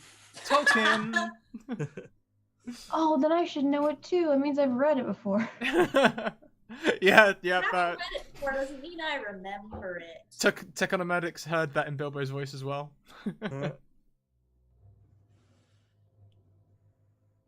It's an egg. Oh. Oh, a yolk. And Corinna knew that. Corinna knows. Corinna's read Tolkien. All right. She's like, it's an egg, you know, yolk, eggs, delicious breakfast.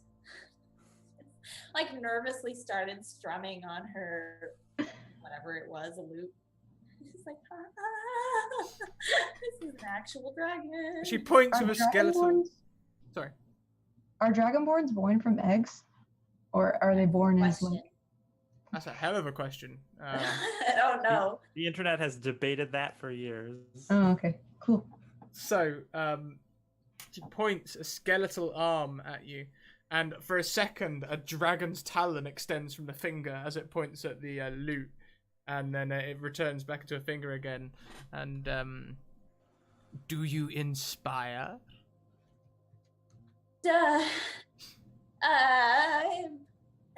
Not in the magical sense. Strumming on a cricket. Inspire me. Oh gosh. Okay.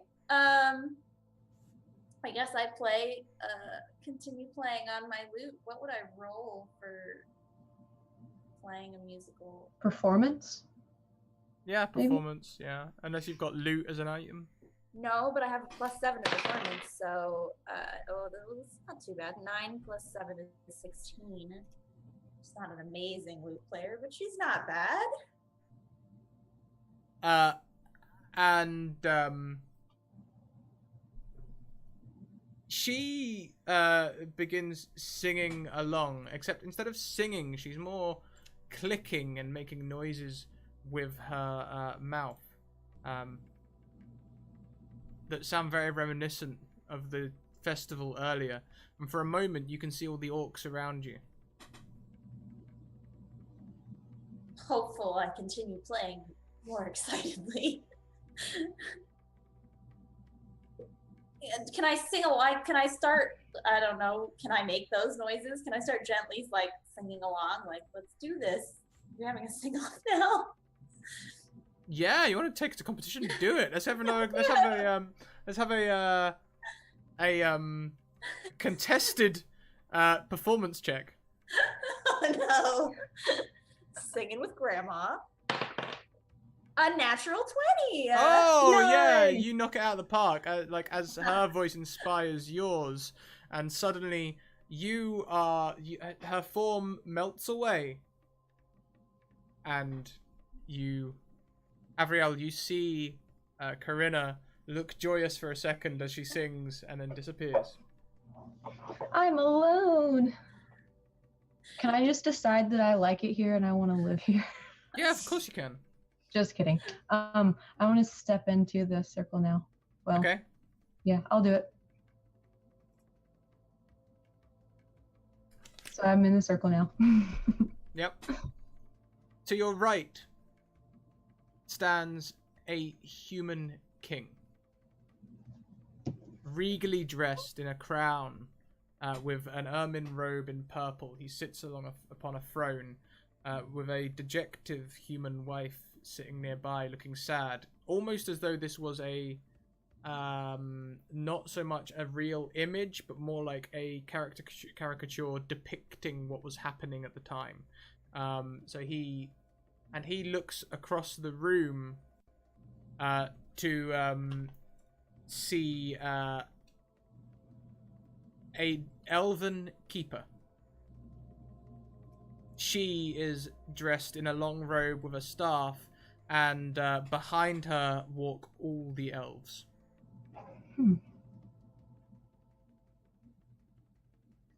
So like the other two stories, they were interacting with a kind of a single individual. Am I watching this, or can they see me and I'm like there with them? Their eyes lock for a long minute, and then they both look at you. Okay, I'm going to speak to them. I'm assuming that Elven would work, but also what about Sylvan for? Because I don't know. Sylvan is fairies. Oh yeah. Sorry, I was thinking of because it's written in Elven. Never mind. I'll just do common then, because the king seems to be human. Mm-hmm. So I guess I'll just speak to them, and if that doesn't work, I'll try Elven. And what do you say? Where am I? Who are you? The king begins to sob.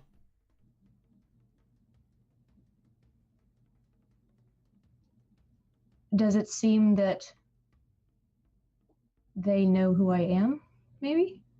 You could give me a check for that. What? Perception, maybe? Perception or insight, maybe? Insight. Okay, I'll do insight. Oh. Oh yeah, he knows 100% who you are. And you probably know who he is Okay. too. I'm assuming at this point that this might be my father, Seems that way. and that the elven woman is my mother. Possible. Okay, so I think that I might have been some sort of bastard child, I assume, and that's why I was given to the monastery. Okay. So since I think I know who they are, I'm going to confront them somewhat angry Yep. and ask, why did you abandon me? Perfectly reasonable question. Hmm.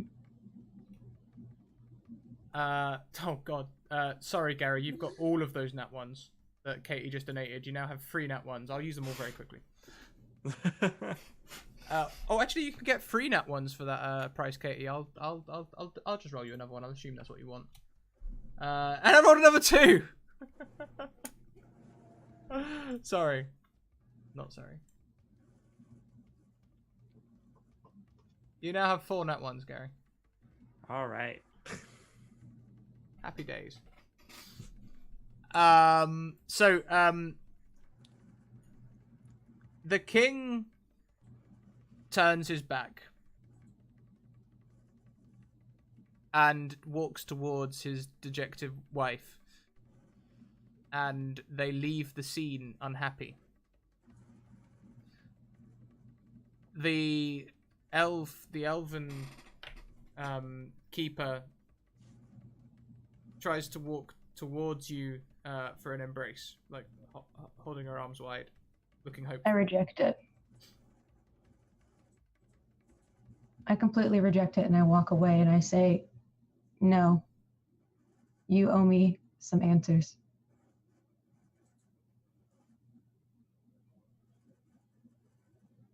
There are no words. The images shift and change. And she now looks afar from a hilltop as you are on the steps to the monastery. Even at this distance, you can tell she is crying. In my heart, I'm angry, but something tells me that I need to forgive them. A crooked-looking man stands on the hill next to her, whispering into her ears. Oh no. You hadn't noticed him before, but now that you have noticed him, he was also in the previous image with your father as well, whispering into your father's ear. But it was like he was a part of the scenery, like he wasn't really there. So I think that he is some sort of not an advisor. That's not the right word, because I think that he's evil, and I think that he has designed the situation to destroy something, to destroy some bond or the family in general. And maybe I should confront him. As you come to that logical realization, the scene fades away, and you appear back at the camp. You all appear amidst the orcs as the sun is getting ready to rise.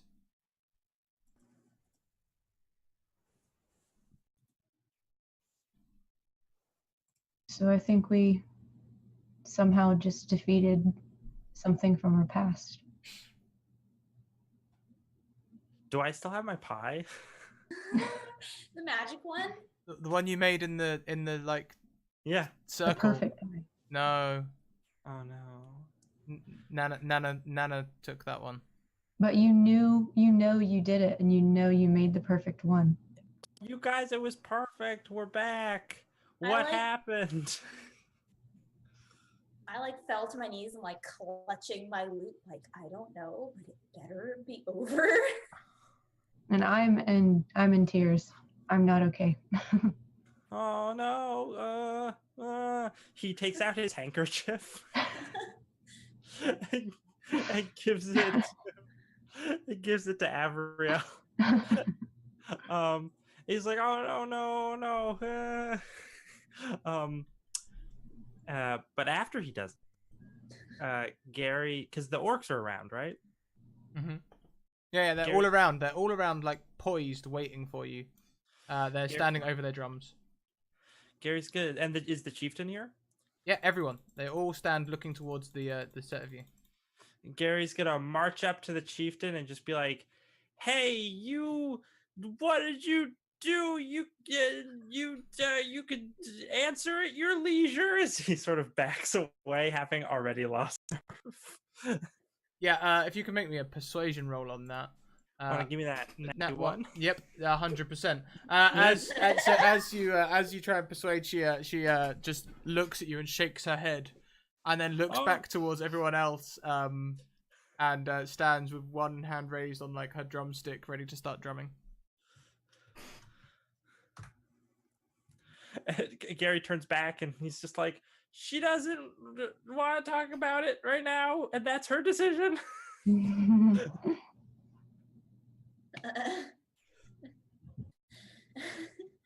I guess I also get up and like walk over to him like, what was that?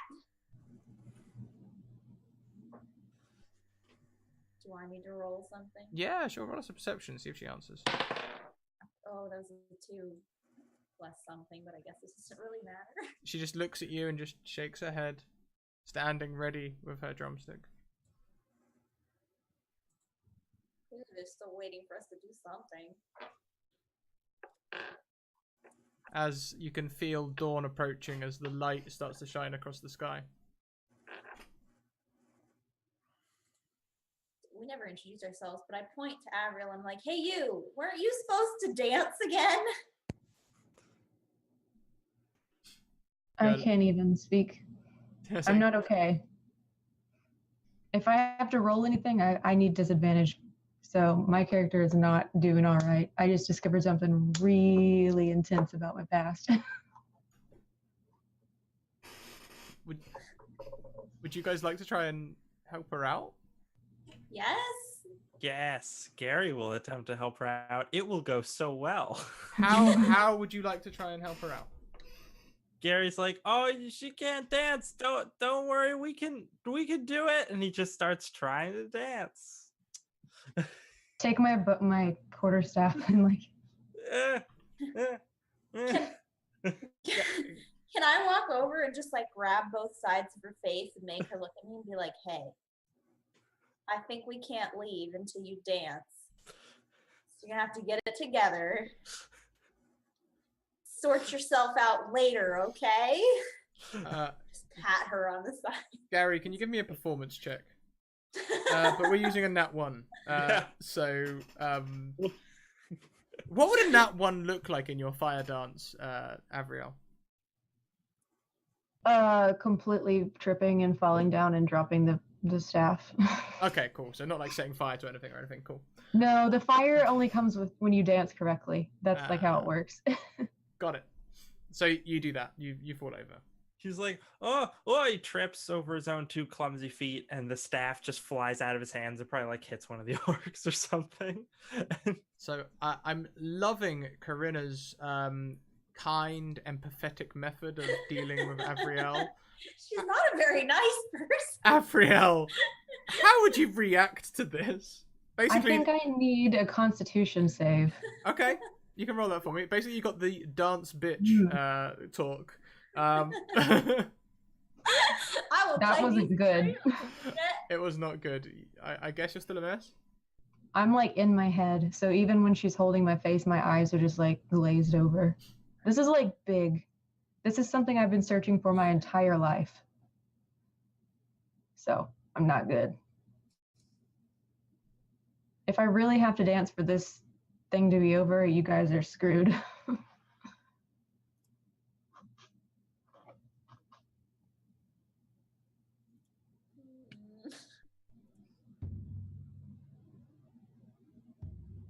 Oh, the drums. They start drumming. The chieftain walks forward, walking towards Avriel.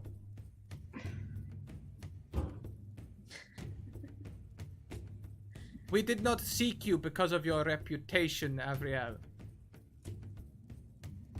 This destiny was foretold. Now you are armored with truth.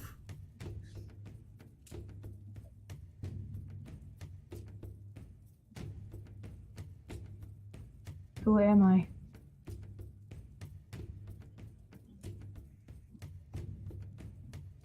That is the wrong question. What am I meant to do? Try, who can I be? Be.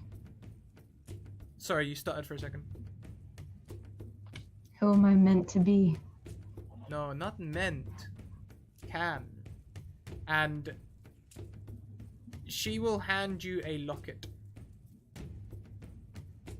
The locket has a symbol of the forest on it. It is a simple item. It's like a yew. It's made of like yew twigs, and it is made to look like a deer prancing. You will recognize it from the staff that your mother carried. Oh, wow. Is this from my mother? I do not know. But you have faced your ancestors and won. Now we must dance and celebrate, for tomorrow you must quest. All of you. Then I will dance. Your And staff is currently laying at Gary's feet. I hold out my hand and it comes to my hand. Oh shit! Okay.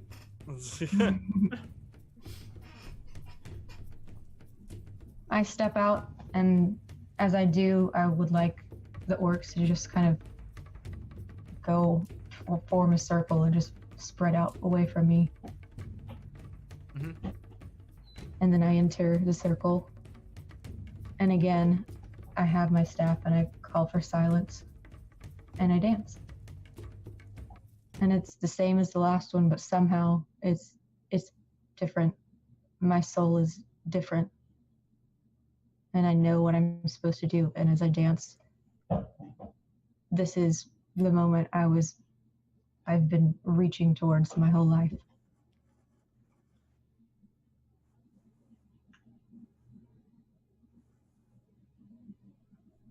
Corinna, how are you feeling during this dance?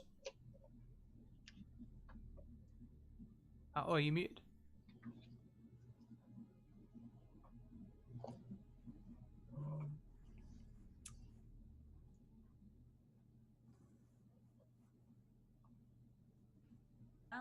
Oh, there's a glimmer of sound there. Why isn't it working? I can hear you now. I can hear you now. Hey.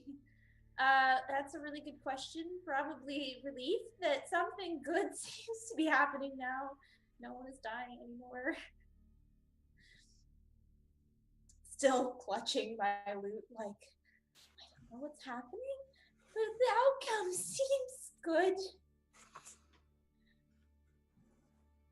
And Gary? Oh, Gary's just trying to crawl back to his little booth. He's embarrassed himself too hard. And then while he's doing that, he's like, did she say that we were all supposed to quest for something? Oh goodness. Oh, that's gonna be a thing. Oh no. Oh. And Avriel, how does your dance end? It ends with one last slash of fire through the air, and the drums are silent. And I put down the staff slightly like in front of me like this, with my head down and eyes down, feet spread apart in a stance that shows that something has happened now. And that's the end. The chieftain walks forward once more and turns away from you and instead to the crowd of orcs. The ceremony, the Firedance Festival, is always held in this place in the mountains, the place known as the Crucible. For here, adventures are forged, destinies are forged. Those who survive the trial are important. And she turns to look at you, Avriel, you, Corinna, and even over at you, Gary, scurrying over to your booth. You three will be important to each other. Not only for Avriel, but for each other. You are tied now, as surely as this clan is tied to one another.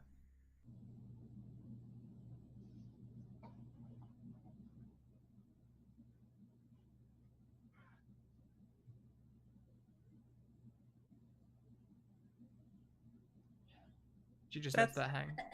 Got it. It sounds like a lot of commitment, but who am I to argue? Tied to what? Avriel is just super serious and is like not even paying attention to anything, and she's just thinking about how much she now knows and how much she now has to do and the answers she needs to find. So, still kind of in her head, but better. For a moment, her face sort of like flickers like a skull for a second. It almost elongates, almost like a dragon skull, and then back into like a half-orc skull and all the others. Her eyes shimmer upwards, and they go first white and then black. And she looks across to all of you, now with a normal face but black eyes, and sort of says, "You must head west across the seas to the land unknown. There you will find more." And then her eyes roll back up, and she returns to normal. Okay, we have a direction. Are you coming or not? Yeah. And Gary just wants to get out of here. He's too scared of these half orcs, and he's just like, yeah, no, definitely, you're cool. Then we leave in the morning. You'll notice not all of the orcs have made it through the night. They didn't face their ancestors in the wind, did they?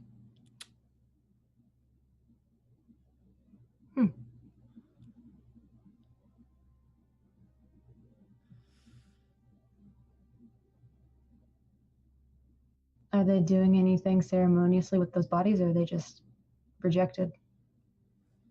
There are no bodies. So there's been a culling, I guess.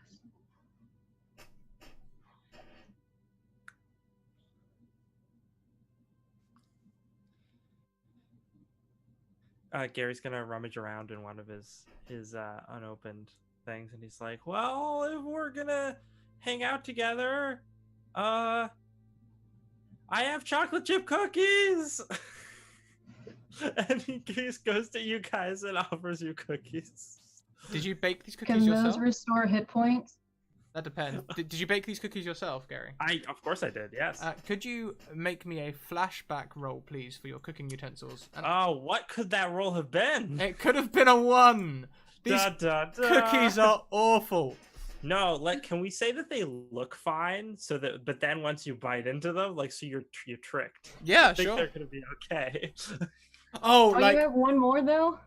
Yeah, I still got one more. Still got one more. So, they look like chocolate, but they're not chocolate. They're another ingredient. They're raisins. Yeah, raisins. Old raisins. Oh no, they're so bad. And it looks like sugar on top, but it's not. It's actually coconut. Oh. Gary messed up. It's the most messed up thing we've done. Do we need to do a Constitution saving throw for that? Yeah, of course. Eat it. I want to. Why not? Let's do it. 19. Oh, I rolled for it, but I shouldn't roll for it. Give me another one of those. Oh no, wait, 18. Yeah, no, I'm I gonna got give you another one 3. as well. Yeah. So on a 3 and a 1, both of you feel like you're going to throw up. Do you do it in the middle of the area, or do you try and run? I mean, Gary tries to run. I don't know if he makes it. He tries to run. You can just about get behind a rock, I reckon. Sure. I can throw it up in my mouth and then just swallow it. Oh. Oh no. We're No one supposed even to knows. follow this person into destiny? I'm so, hardcore. So I'm going to describe Gary's first. Gary, when you throw up a tiny gnomish version of yourself. Oh no. Come with us. Avriel, when you throw up in your mouth, you feel a small thwack as a small staff hits the inside of your mouth. and then I swallow it. I'm gonna need a con I wanna save just spit for out the swallowing staff. it. That's gonna. Oh, you're gonna spit it out, like Just the staff. just the stuff. Okay. If you're gonna try and swallow the action figure of yourself, I'm gonna need a con save. Yes. God damn. Yeah. You vore it. It's gone. That's how I handle all my problems. Just vore it. So wait. So. Yeah, that happens. The little image of yourself that you throw up, Gary, it hits the sand and immediately burrows beneath the sand. Or no, Gary does the everyone who's ever watched Bob's Burgers. Mhm. Gary does the Tina. Just sort of looks around and decides that he's not going to tell anybody about this. And he turns back around and he's like, okay, so I think what was wrong with the cookies is I used salt instead of sugar. That was my bad. That was my bad.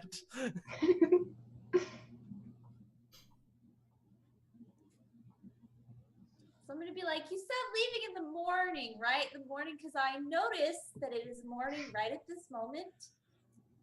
Currently morning. Here we go then. We could get out of here right now. That's great. That's so Yes, great. let's That's fantastic. You are welcome to stay at our tents for as long as you wish. Oh, we wouldn't want to impose or anything No, like that. we don't have destiny. Do you have any horses? And a wagon or something like that? Yes, we can lend you horses on wagon. Lend implies we have to give them back. Perhaps not in this life. Oh, okay. Sorry, Anna, you broke up again. I don't know if you're back yet or not. It's frozen. Yeah. She'll be back shortly, I'm sure. Oh, there. Yep, you're back. That was weird. Cut out. So yeah, they'll lend you Yeah, horses they'll in do the cart. Okay. I just need a horse, so I just want one horse for me. People are getting horses. I will also take a horse. You Oh, don't- yeah, it's not too much trouble. I would. You're a gnome, right? You Gary can, also wants a horse. can you have a pony? Like No, pat I'm him on not. I'm not a gnome. I'm actually human. For some, the version of me the plant spit out was just smaller than me. because he's Oh, okay. I've been he's confused this so whole time. gnomish to it. Oh yeah. Oh, I thought you were a gnome this whole time because of that. And now there's an even smaller version of me that is somewhere underground. It's gonna build a colony of That's you. okay. I'm just gonna like pat him on the back and be like, stand up for yourself, man. Gary wants a horse. Say it. I would like Go for I'd it. like a horse, please. Good job. I'm proud of you. Pat him on the back. You may take 3 horses. My horse is solid black. That's what I want.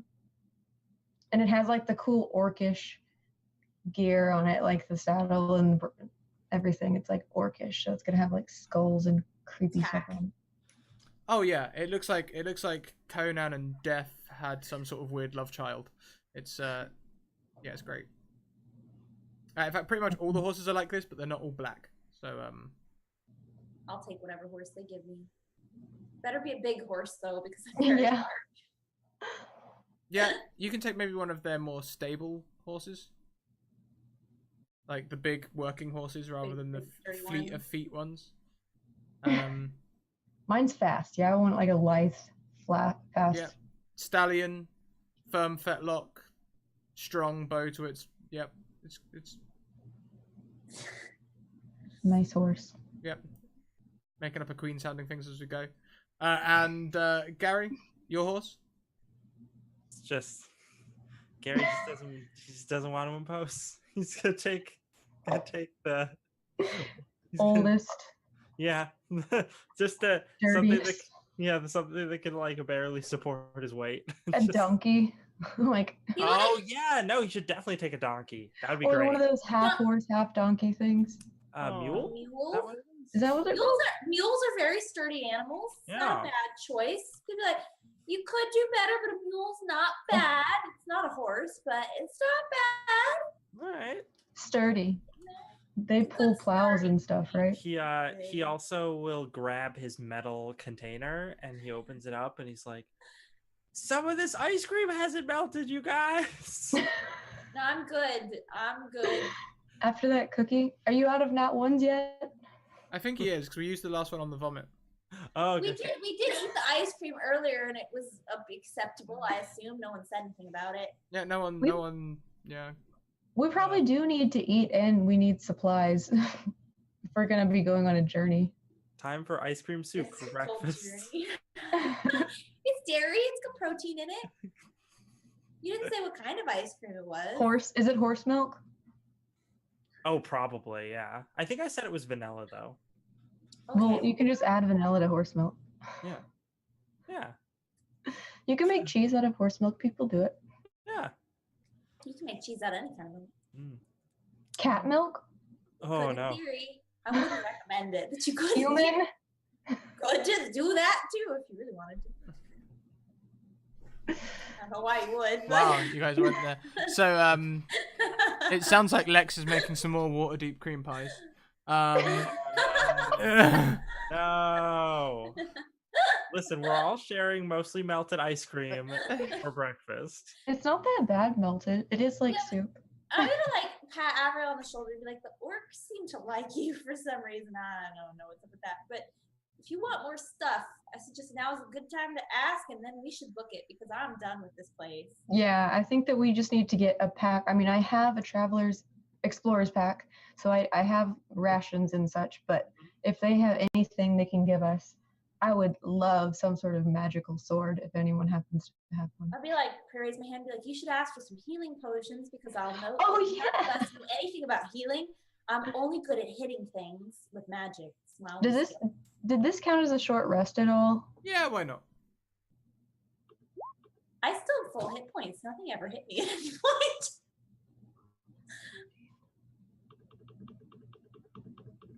So yeah, you. I'm good. The chieftain will point to the witch doctor who will give you some poultices. Oh, okay. Good. He that in your he inventory. takes like a black vine with small thorns, chews it in his mouth, and spits it into a green bit of wadding that he tells you to apply to your wounds. Oh, my hand! Oh, and when he sees your hand, he freaks out. I should have eaten the plant, not just cut it. Oh, why did I eat it? Should have eaten it. He recoils from your hand, blackened as it is. Oh no. I'm like still connected to the underworld or something. Ancestral plane. What? So he's not gonna help me, he's just gonna look at me funny. He offers the poultices, but it's like on shaking hand. I'm your god now. No, devil child. Oh no. So I'm Rude. like cursed or something. He just drops the poultice and runs away. I'm gonna put it all over my hand. Just to see what happens. Spit mixture. Yeah, I'm doing it. I'm gonna touch it. Nothing happens. You smear it all over your hand. He was just joking. He wasn't even a healer, was he? He was just some random orc spitting up some plants. It feels like if you had needed health, this would have healed you. In fact, if you have less than full hit points, it will heal you up. But it doesn't do anything to resolve the blackness. Well, I guess that's my bane now. I don't know what the plant did. Maybe on our journey we could find a cleric or something and they can heal you. I have a feeling that nothing of this world is going to be able to fix it. It's like when Dumbledore put on the cursed ring. Well, it's definitely not going to fix it with that attitude. Okay, so should I actually like look into fixing this hand thing, or should I just minutes Heal. if you want to. If the healer freaked out, that was kind of rude. Like, he didn't offer any advice or anything. I told I you. need to ask around. Told you What? shouldn't have been touching things. Yeah, I learned that. Yeah, can I ask around about what's up with my hand? Does anyone even know? Most don't really want to talk about it. The chieftain, however, will, and she just says, "You are indeed cursed. Super. You are in some way connected to that world. I knew it. No mortal should be able to bear these marks." Okay. Oh, can we ask her what the world actually was, or if it has a name? I would like to know what I'm connected to. We call it Demorta. How do you spell that? DESMUERTA.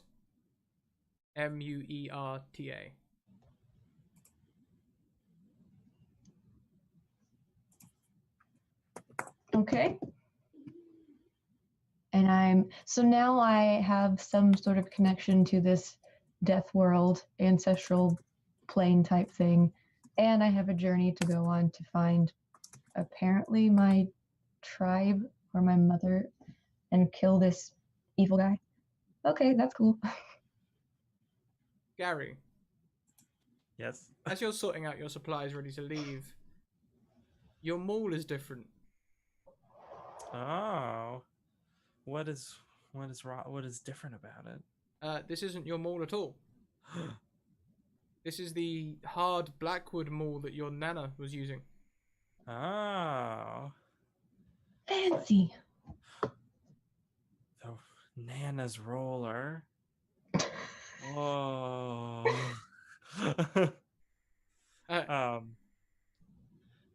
He has some reference for this item. It will act as a maul +1, but in addition, it'll also give you a +1 to your cooking utensils. Nice. Yes.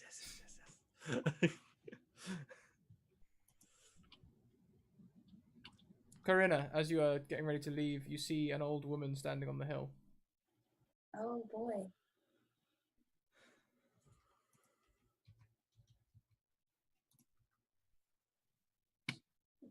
I guess I'll walk over to the old woman. Is it an old woman I recognize? Oh yeah. Is it my great whatever grandma again? Uh-huh. Oh good. Oh great. She's not dead, I guess.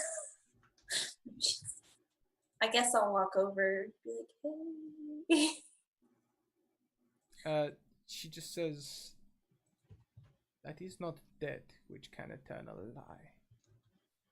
Oh. That's great. I like awkwardly hold out a hand, like, nice to meet you somewhere less unpleasant. She thrusts her hand out with a dagger in it, Oh. placing the hilt in your palm. Oh. Oh. That's worried. Grandma, no. And then Grandma, she, yes. as the dagger is in your hand, she fades to sand, blowing in the wind, but the image of a Dracolich flying on the breeze floats away from you. Oh. Bye, Grandma. Thanks for the knife. The knife is a skull and bones motif knife made of some sort of blackened bone. When you hold it, it sort of glows a strange blue color. Does it have any special properties besides being glowy? Possibly. Oh. Doesn't really go with my aesthetic, but I'll keep it.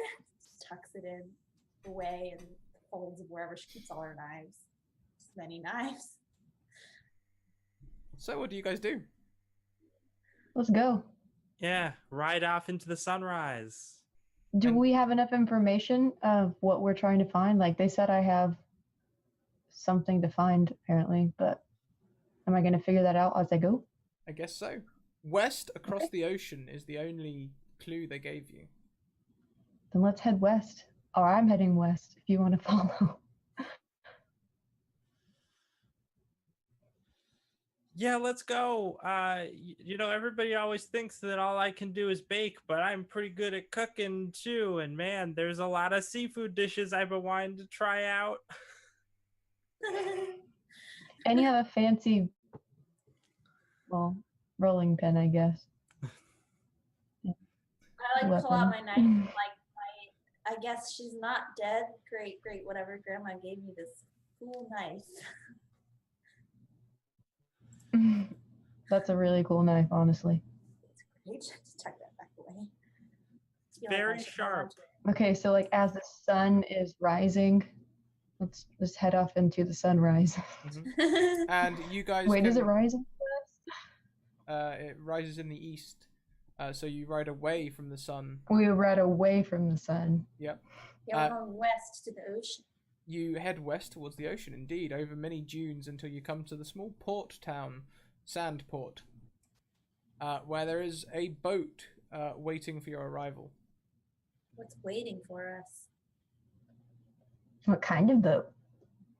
A man stands with a long staff, almost as though it's a gondola, and there are many, many men waiting to row on the boat. He asks the passage fare of 2 silvers from each of you. Okay. I hand them 2 silvers and an extra for good measure. He refuses the extra. Never mind. Is this a place where like tipping isn't okay? I don't know. Some places tipping you need to tip, but other places it's like not okay. I don't know. So I just give him the. Did I just shame him? In a voice like a granite, which I won't be able to do, but I'll try. He says, "The great river has only one charge. No more, no less. 2 silvers." All right, 2 silvers it is. Silvers it is. Yeah. Okay. This looks. I'm glad there's all these people rowing. That seems like great service. But Oh, you're guys, I'm furious. looking at the people rowing? Ooh. Oh gosh. Yeah, I am. Oh, gosh. Time Can't to get help it. scared. They are gaunt-looking, frail people, almost skeletal. No more dead people. Oh no. These are terrible work conditions. What's their wages? What do they get paid? I really think we should be allowed to tip here. Can we secretly give the rowers? I don't think. You will see on the port, several people are arriving to join the boat at the last moment, and as they arrive, they are removing silvers from upon their eyes. Oh gosh. Oh no. It's dead people, guys. It's dead Yeah. Yeah, Gary doesn't understand the implications of this. Not at all. I understand what's going on. He's just like Karina like gently tries to explain it to him, like, "Oh, you poor sweet summer child. There's dead people." But no, they can't be dead. This is a boat ride. We were Oh just wait, are we some back kind in the The dead river zone? we're just in some Styx. kind of weird dimension of dead people. There's more dead people. A lot of dead people. Oh no. You are I not. don't think we're dead. What? No, you are not. You are somehow in the world of the living. I'm connected to the other one now. Yes. Can I show the guy my hand? I want to show him my hand. He reaches out to it and holds it. And as he holds it, it sort of the veins pulse and get a bit more black. They crawl further up your arm. Oh, stop touching things! I was just showing him. He touched me. But stop letting other things touch you! No more touching. Petey. Boy. So that means I'm even more connected. And it seems like we're going somewhere that would be related to somehow. Yeah. Let's do it. Let's find our seats. Yeah. Let's Oh, get no. those seats. Front of the Listen- boat, guys. And they begin to row. They get you across the river in reasonable time. It's not really a river; it's more of an ocean. It Gary- takes. Gary's gonna lean over to somebody who's ever next to him. He's just like, I get motion sickness very easily. Do you have any poultice? Oh, Eat it. Eat it. Okay. I'm sorry. Continue. It probably takes you a day to cross this ocean. Where's the bathroom? The side. Oh, that's how they do it. Yes. That's why it's called the head. And as they arrive at port, the ferryman turns to you once more, Avriel. Mm-hmm. To find her, you will need your connection. There are places here more dead than not. Good luck. Okay. My connection, as in my hand, is connected to the other world, or the symbol that I have? It's a secret. Okay.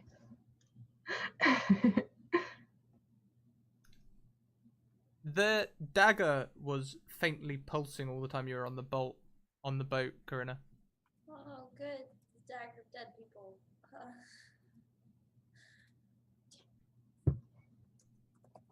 And the rolling pins, it felt lighter. Oh. Neat. You're just like, oh, cool, it's lighter. Is it heavier now that we're back on land? Yep. As soon as you get off the boat, it feels lighter again. It feels heavier again. Oh, well, that's nifty. I know if I'm ever on the seas, I can cook even easier. I don't think it was the ocean thing.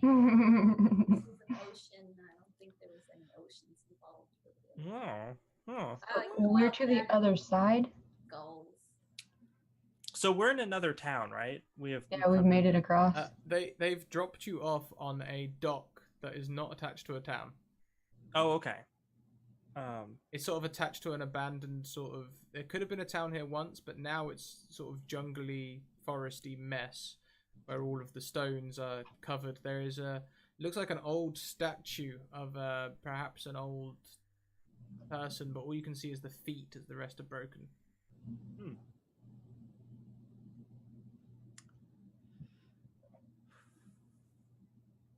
And do things look dead, or does it look like a vibrant, like lush jungle type area? Are the plants green, first of Yeah. all? Yeah. The plants are green. They buzz Okay. with life. There are snakes. You're not black. There's insects. There's all sorts of things going on here. So do we want to explore, or is there a path we can take? There are no paths. Everything's entirely overgrown. Are the other people getting off the boat? Nope. Hmm. The boat, as it pulls away from the Yes, yes. dock, They have. Okay. as it pulls away from the dock, the boat submerges like a submarine. Oh. Of course. Oh no, they all drowned. No, it's fine. Okay. They were already dead.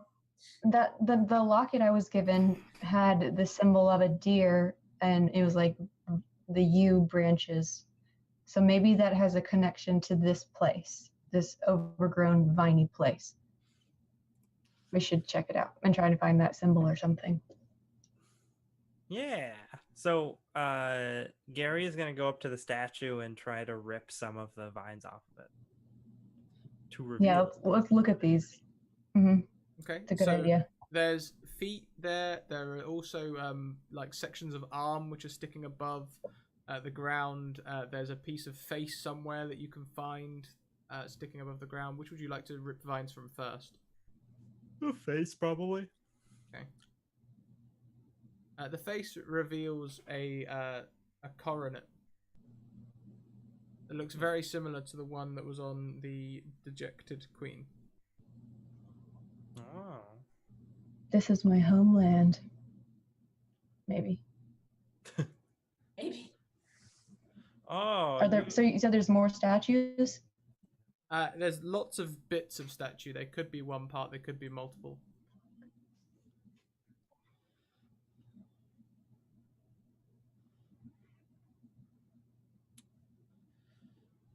So your homeland has seen better days then. It's do you Yeah. do you think should we clean it up? If it's like we're in your house, we should clean it up, right? Because If there's more statues or anything like that, I want to uncover as much as possible. So let's just get to it, okay. if you don't yeah. mind. Yeah, that's fine. So he's gonna go about doing that. He's gonna try and uncover as much statue bits as he can. Of course. Yep. If I could borrow one of your extra knives, that would be great. Once again, Not the skull one. not this fancy one. One of the plain ones is fine. Yeah, okay. So I'll start hacking it, vines and Gave that to things. me. Yep, and as you hack away and reveal more and more, you not only reveal sections of the. It seems like it was one statue. It was just the statue of the Dejected Queen. You also reveal a cave mouth, which looks almost Aztec in design. Okay. Have I seen anything that looks even similar to the design of my new locket amulet thing? Not yet. No. Was the Dejected Queen human? Yes. Okay, that's awesome. Do you guys want to go in this cave? Oh no, but maybe good. Does this seem like the only real path to take is this cave? Or can we keep hacking plants to find other things? It seems like you've uncovered most things now. I'm going in the cave. Let me see if I have a torch. Oh, I can produce I don't think fire. I do. yeah. Gary turns to the Dragonborn. It's just like, Corinna, yeah, no, make some fire. I saw you do that. That was cool. I'm doing both hands. Add fire. The flyer. And I have dark vision. That's true. Too. I don't need it because I can see in the dark. I have double sight, but whatever. An eerie green Nice. light illuminates the world around you, Gary, as the flames in Corinna's hands burn green. Green flame. Green flame. My crap! Why does this keep happening to my fire? Guess I'll keep it. Do you need the fire to see, Gary? Yes. He's human. I'm just a Human. guy. Just a little human guy. So this a little guy. He's like, yeah, no, that'd be good. Or I could light a torch if you don't want to do that. I don't want to, put you out or anything. I don't have a torch. Do you have a torch? Actually, I should because I'm pretty sure I have an explorer's pack. I don't know if they're in. I'm trying to find if they're in the Explorer's pack. Pretty sure I They can light your torch for definitely you if you are. have one. I know they're in the Dungeoneer's pack. because I'm Oh pretty yeah, sure. there's a torch. Yeah. So yeah, if but yeah, I could have a torch if you don't want to use your thing. It's fine. I can light it on fire. I can actually light things on fire with my magic fire. Cool. Cool. So now I have a green flame torch. Yep. Green Sweet. Great. Now, the only person who's passive I can't see is Corinna's. My passive perception's 11. I'm not terribly perceptive. All three of you hear a sound of a person creeping from behind you in the cave.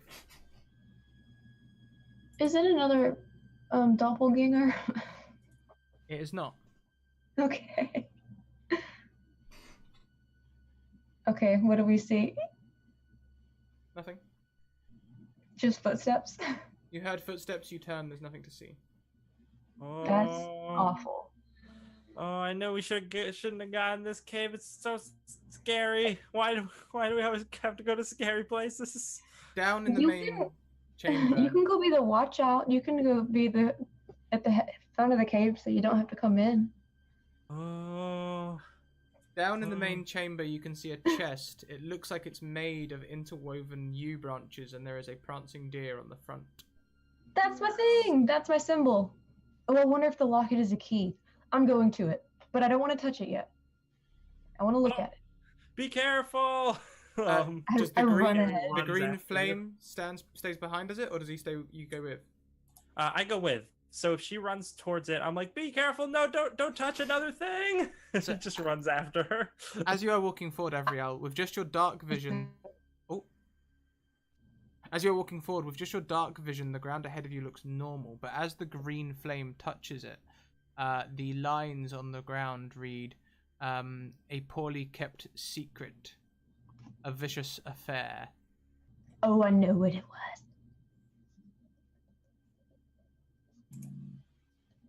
And the rest of the poem is obscured, as though crossed out.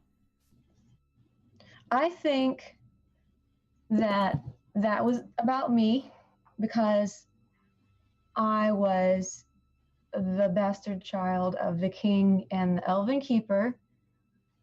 So that's a poem about me. And then something about a vicious affair. So apparently the affair was, I think maybe the way that it ended was vicious. And that I'm the poorly kept secret. There's more to the poem though, so who knows what it says. Now, Corinna, did you stand back a little bit? Did I stand back a little bit? I definitely wouldn't have gone ahead. Well, I might have followed her. this time, Half elf. if you're standing behind Avriel, you will see as she is walking that she has two shadows. One of them looks a lot like a crooked man following her footsteps. But I never saw the stuff that she saw in there, right? So I'm just like, it seems bad. Yep. I bet it's that guy that was whispering in everyone's ears, trying to get me. I have a feeling this chest is a trap, but it's also the first time I've seen the symbol and therefore the first connection I've made. Am I able to look at the poem and maybe discern what's been crossed out, or is it like scratched out? Give me a check for that. Maybe something intelligence based or perception.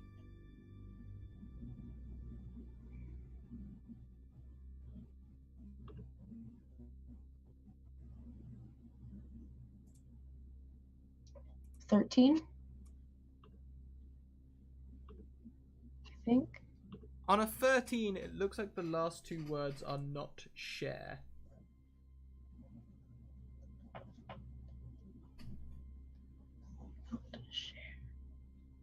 So, okay, I'm also curious about the fact that the one statue on this island was of the dejected queen. And in some way, I think she has something to do with this whole thing because obviously that was her husband, that was the king, and he had an affair which created me, so she hates me, I'm assuming. So something about this island has to do with her and me and the connection there. Oh, and my hand. Yeah, death hand. Yeah, that he said I'll need to find connection. Need the connection to find her. But am I finding my mother or the dejected queen? I don't know. I still feel like I should try and open. Complicated. I'm just standing next to you while you're Yeah. talking this out. Just sounds like, man. You know, I mean, my grandma raised me. It was a pretty straightforward thing. Your relationship with your grandma's a little scary too. She was nice, except for when I saw her recently. Then she wasn't very nice. But when I knew her while she was alive, she was very nice. That's good. I know I probably shouldn't, but I do want to try and inspect the chest, at least visually first.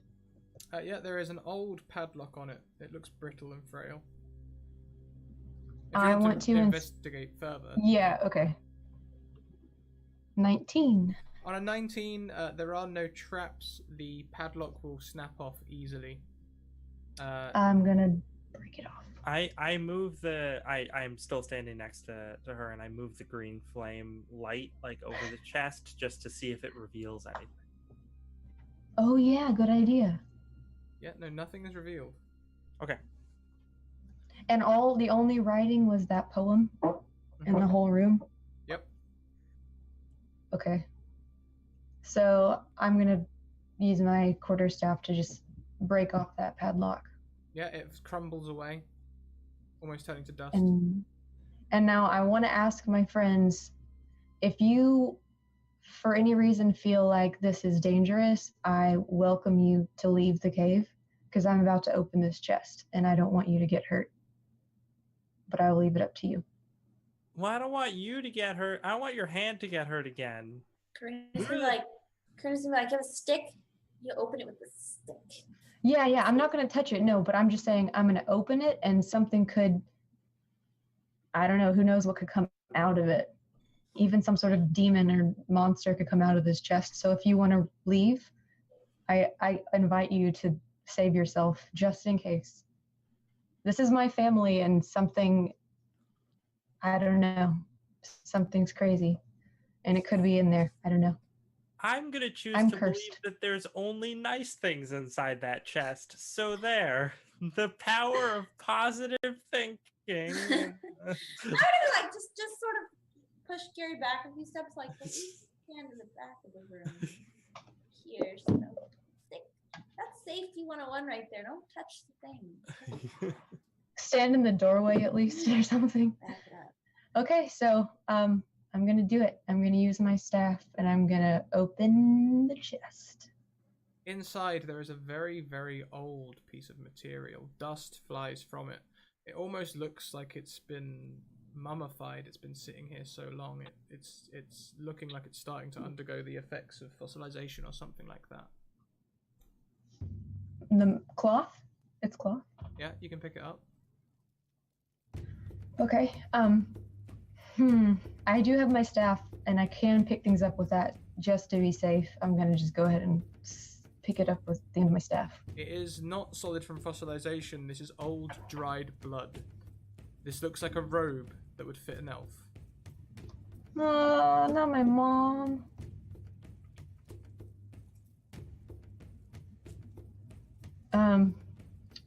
Would it be crazy to put it on? You can put it on if you like. It's sort of hard and stiff. You get it on, it sort of tears a little bit. And as you finally get it on, you just hear, "I will not share!" And that's where we'll wrap up the one-shot. She the That only was person- good. The only person who heard that? Are we standing in the doorway like, holy shit? No, you all heard that. Oh, okay. Shit. It was the dejected queen. She killed her. 'Cause me. That was awesome. Good. I'm glad you guys enjoyed it. Oh man, I loved that. Yeah, I'm not gonna lie. A lot of that just came out of nowhere. I don't know where a lot of that I came knew from, it. but it I was knew awesome. It was so good. I knew you were improvising. I don't know how, but I was like, this is so good. And you're just making it up, and I can tell. Oh, Yeah. Does this feel better? Sorry. Is this happy music to make us feel better? Yeah, 100%. This is decompression music. you also made me cry, and it was great. I did? Yeah, I actually cried. Oh, awesome. I Not like tears, but like my eyes are watering, and I was like, nope, don't do it. Oh, love evoking emotions. Yeah. So we're going to go in reverse order. We went down the screen last time. We're going to go up the screen this time. I want you to tell us who you are, where we can find you online so that we can come and find more of you, and tell me your favorite part of the one shot. And we will start with Anna. Okay, so I'm Anna. I'm on Twitter as __ there's two, Ephemeroptera. I love this story so much. I am obsessed, and I'm hoping you're okay with me using this character again and that backstory. and exploring it because I'm like in love with this person. And I made her like what, 3-4 days ago, and now it's this, and it's incredible. So I think my favorite Oh, you're breaking was up a little when I bit. actually did start crying. Is when I. Sorry, am I good? Yeah, you're good. My favorite part was when I actually did start crying was when I met my parents and figured out about the abandonment and put it in my head as to what was happening, and that was amazing. So, okay. Yeah, I mean, well, if you guys want to play this some more, this wouldn't be the first one shot that's turned into a mini campaign. We can always do something like that. But next up the screen, we have Lex from Dank Dungeons TV. Hello. So this was great. I really liked it. I really liked this sort of dreamlike quality that it had, especially when we were like traveling from place to place through these strange lands. So that was really cool. I wish I had made a serious character for it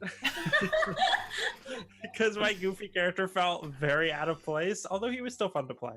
It was good. Yeah, no, I liked the contrast. Like, I like humor and darkness to come hand in hand. They feel more powerful together, I think. And let's see. So you can find me on Twitter at Dank Dungeons TV. I do a comedy fantasy actual play show on YouTube called Dank Dungeons, as makes sense. I'm in a bunch of games on Off the Tables channel where I play goofy different characters. I play a very goofy FBI agent on a Monster of the Week game, and I play basically Regina George from Mean Girls, but with superpowers on a Mutants and Masterminds game, which is a lot of fun. So check those out over on that channel if you have the chance. And what else about me? I have a Patreon, patreon.com/Dank Dungeons. Check that out. Help me do stuff. And I just released, well, not just, it was like over a month ago, but I released a monster cookbook game supplement on the DMs Guild, and I realized during this session that DMs Guild is having a sale right now for Christmas in July, so everything's 25% off, so you can go pick that up for cheaper. Awesome. Do you want to link that in the chat as well? That'd be great. Give people a bit of and finally, my favorite thing that happened this session, I actually really liked when I threw up a little version of myself because it reminded me of the movie Army of Darkness. There's amazing versions of Bruce Campbell, and I was like, oh yeah, this is great. Yeah, there's how can I say that? There's a lot of material planted for potential future there. Yeah, so that's what literally planted. Literally. In the ground. And so, last but certainly not least, we have Animus Panthera, Eris. Yeah, so I feel the need to mention the last time I played Karina was over on Encounter Roleplay in the Toronto's Ball. So she's like having a bad time lately. She's like, stop it with the dead people. I'm not into this. But I am most places, almost everywhere is Animus Panthera. I actually do probably more cosplay than D&D, but I play a whole lot of D&D, mostly not online, but I enjoy chatting about D&D. I have a couple of titles for free over on DM's Guild, just little stuff. I love to homebrew. I love to chat about homebrew. Yeah.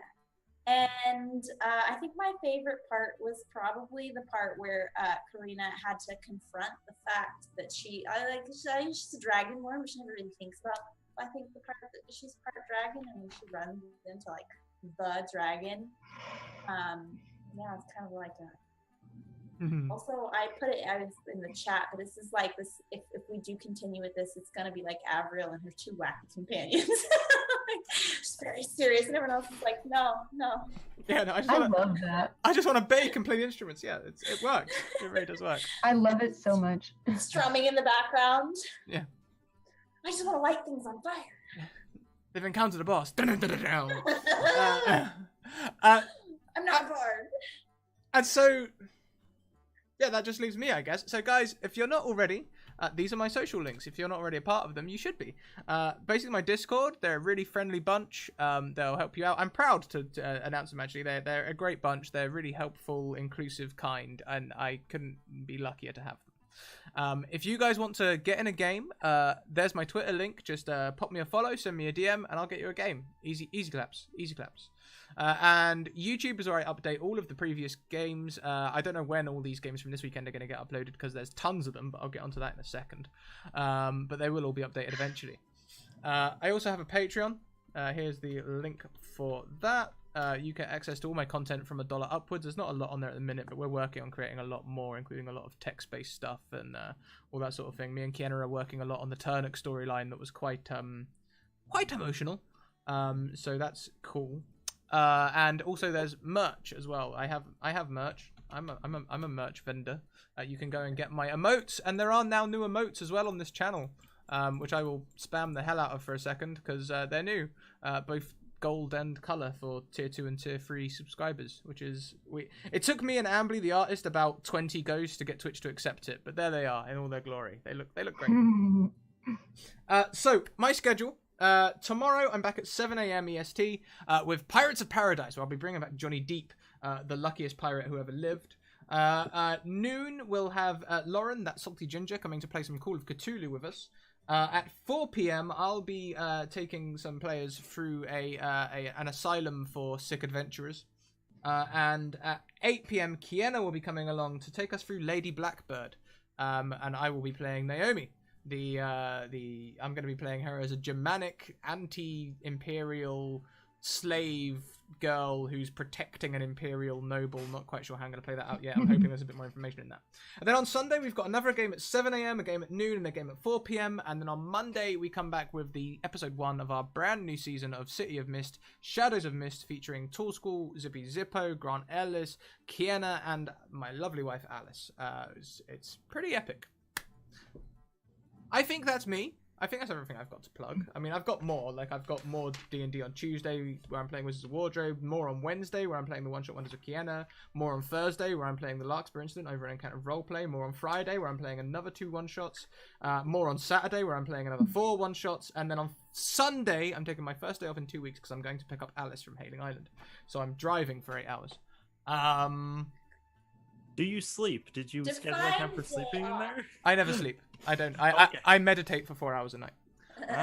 You're an elf. You're an elf? There you go. Yeah, I'm France. immune to charm spells. So I'm going to take us over to a friend of the channel. She's currently doing some creative work over there. Her name is Banjalep, and if you haven't heard of her, you should do. She's a small streamer at the moment, or at least she's not got very many viewers at the moment, so she should be pretty hyped by this raid. So let's go and take all that hype in there. If you've got access to my emote, spam it. If you don't, just like hit Scrap Raid up. She'll love to have all the chatters up, and it'll do wonders for her numbers. So yeah, let's go and do that. Guys, I had a tremendous amount of fun. I'm sort of glad one of you noticed that I was absolutely winging it. It was good. It was so good. Because I was, but it was great. Yeah. So remember, guys, keep evoking emotions, and we'll catch you later on. Oh, good evening, Agrippa. Good night. See you later. Bye.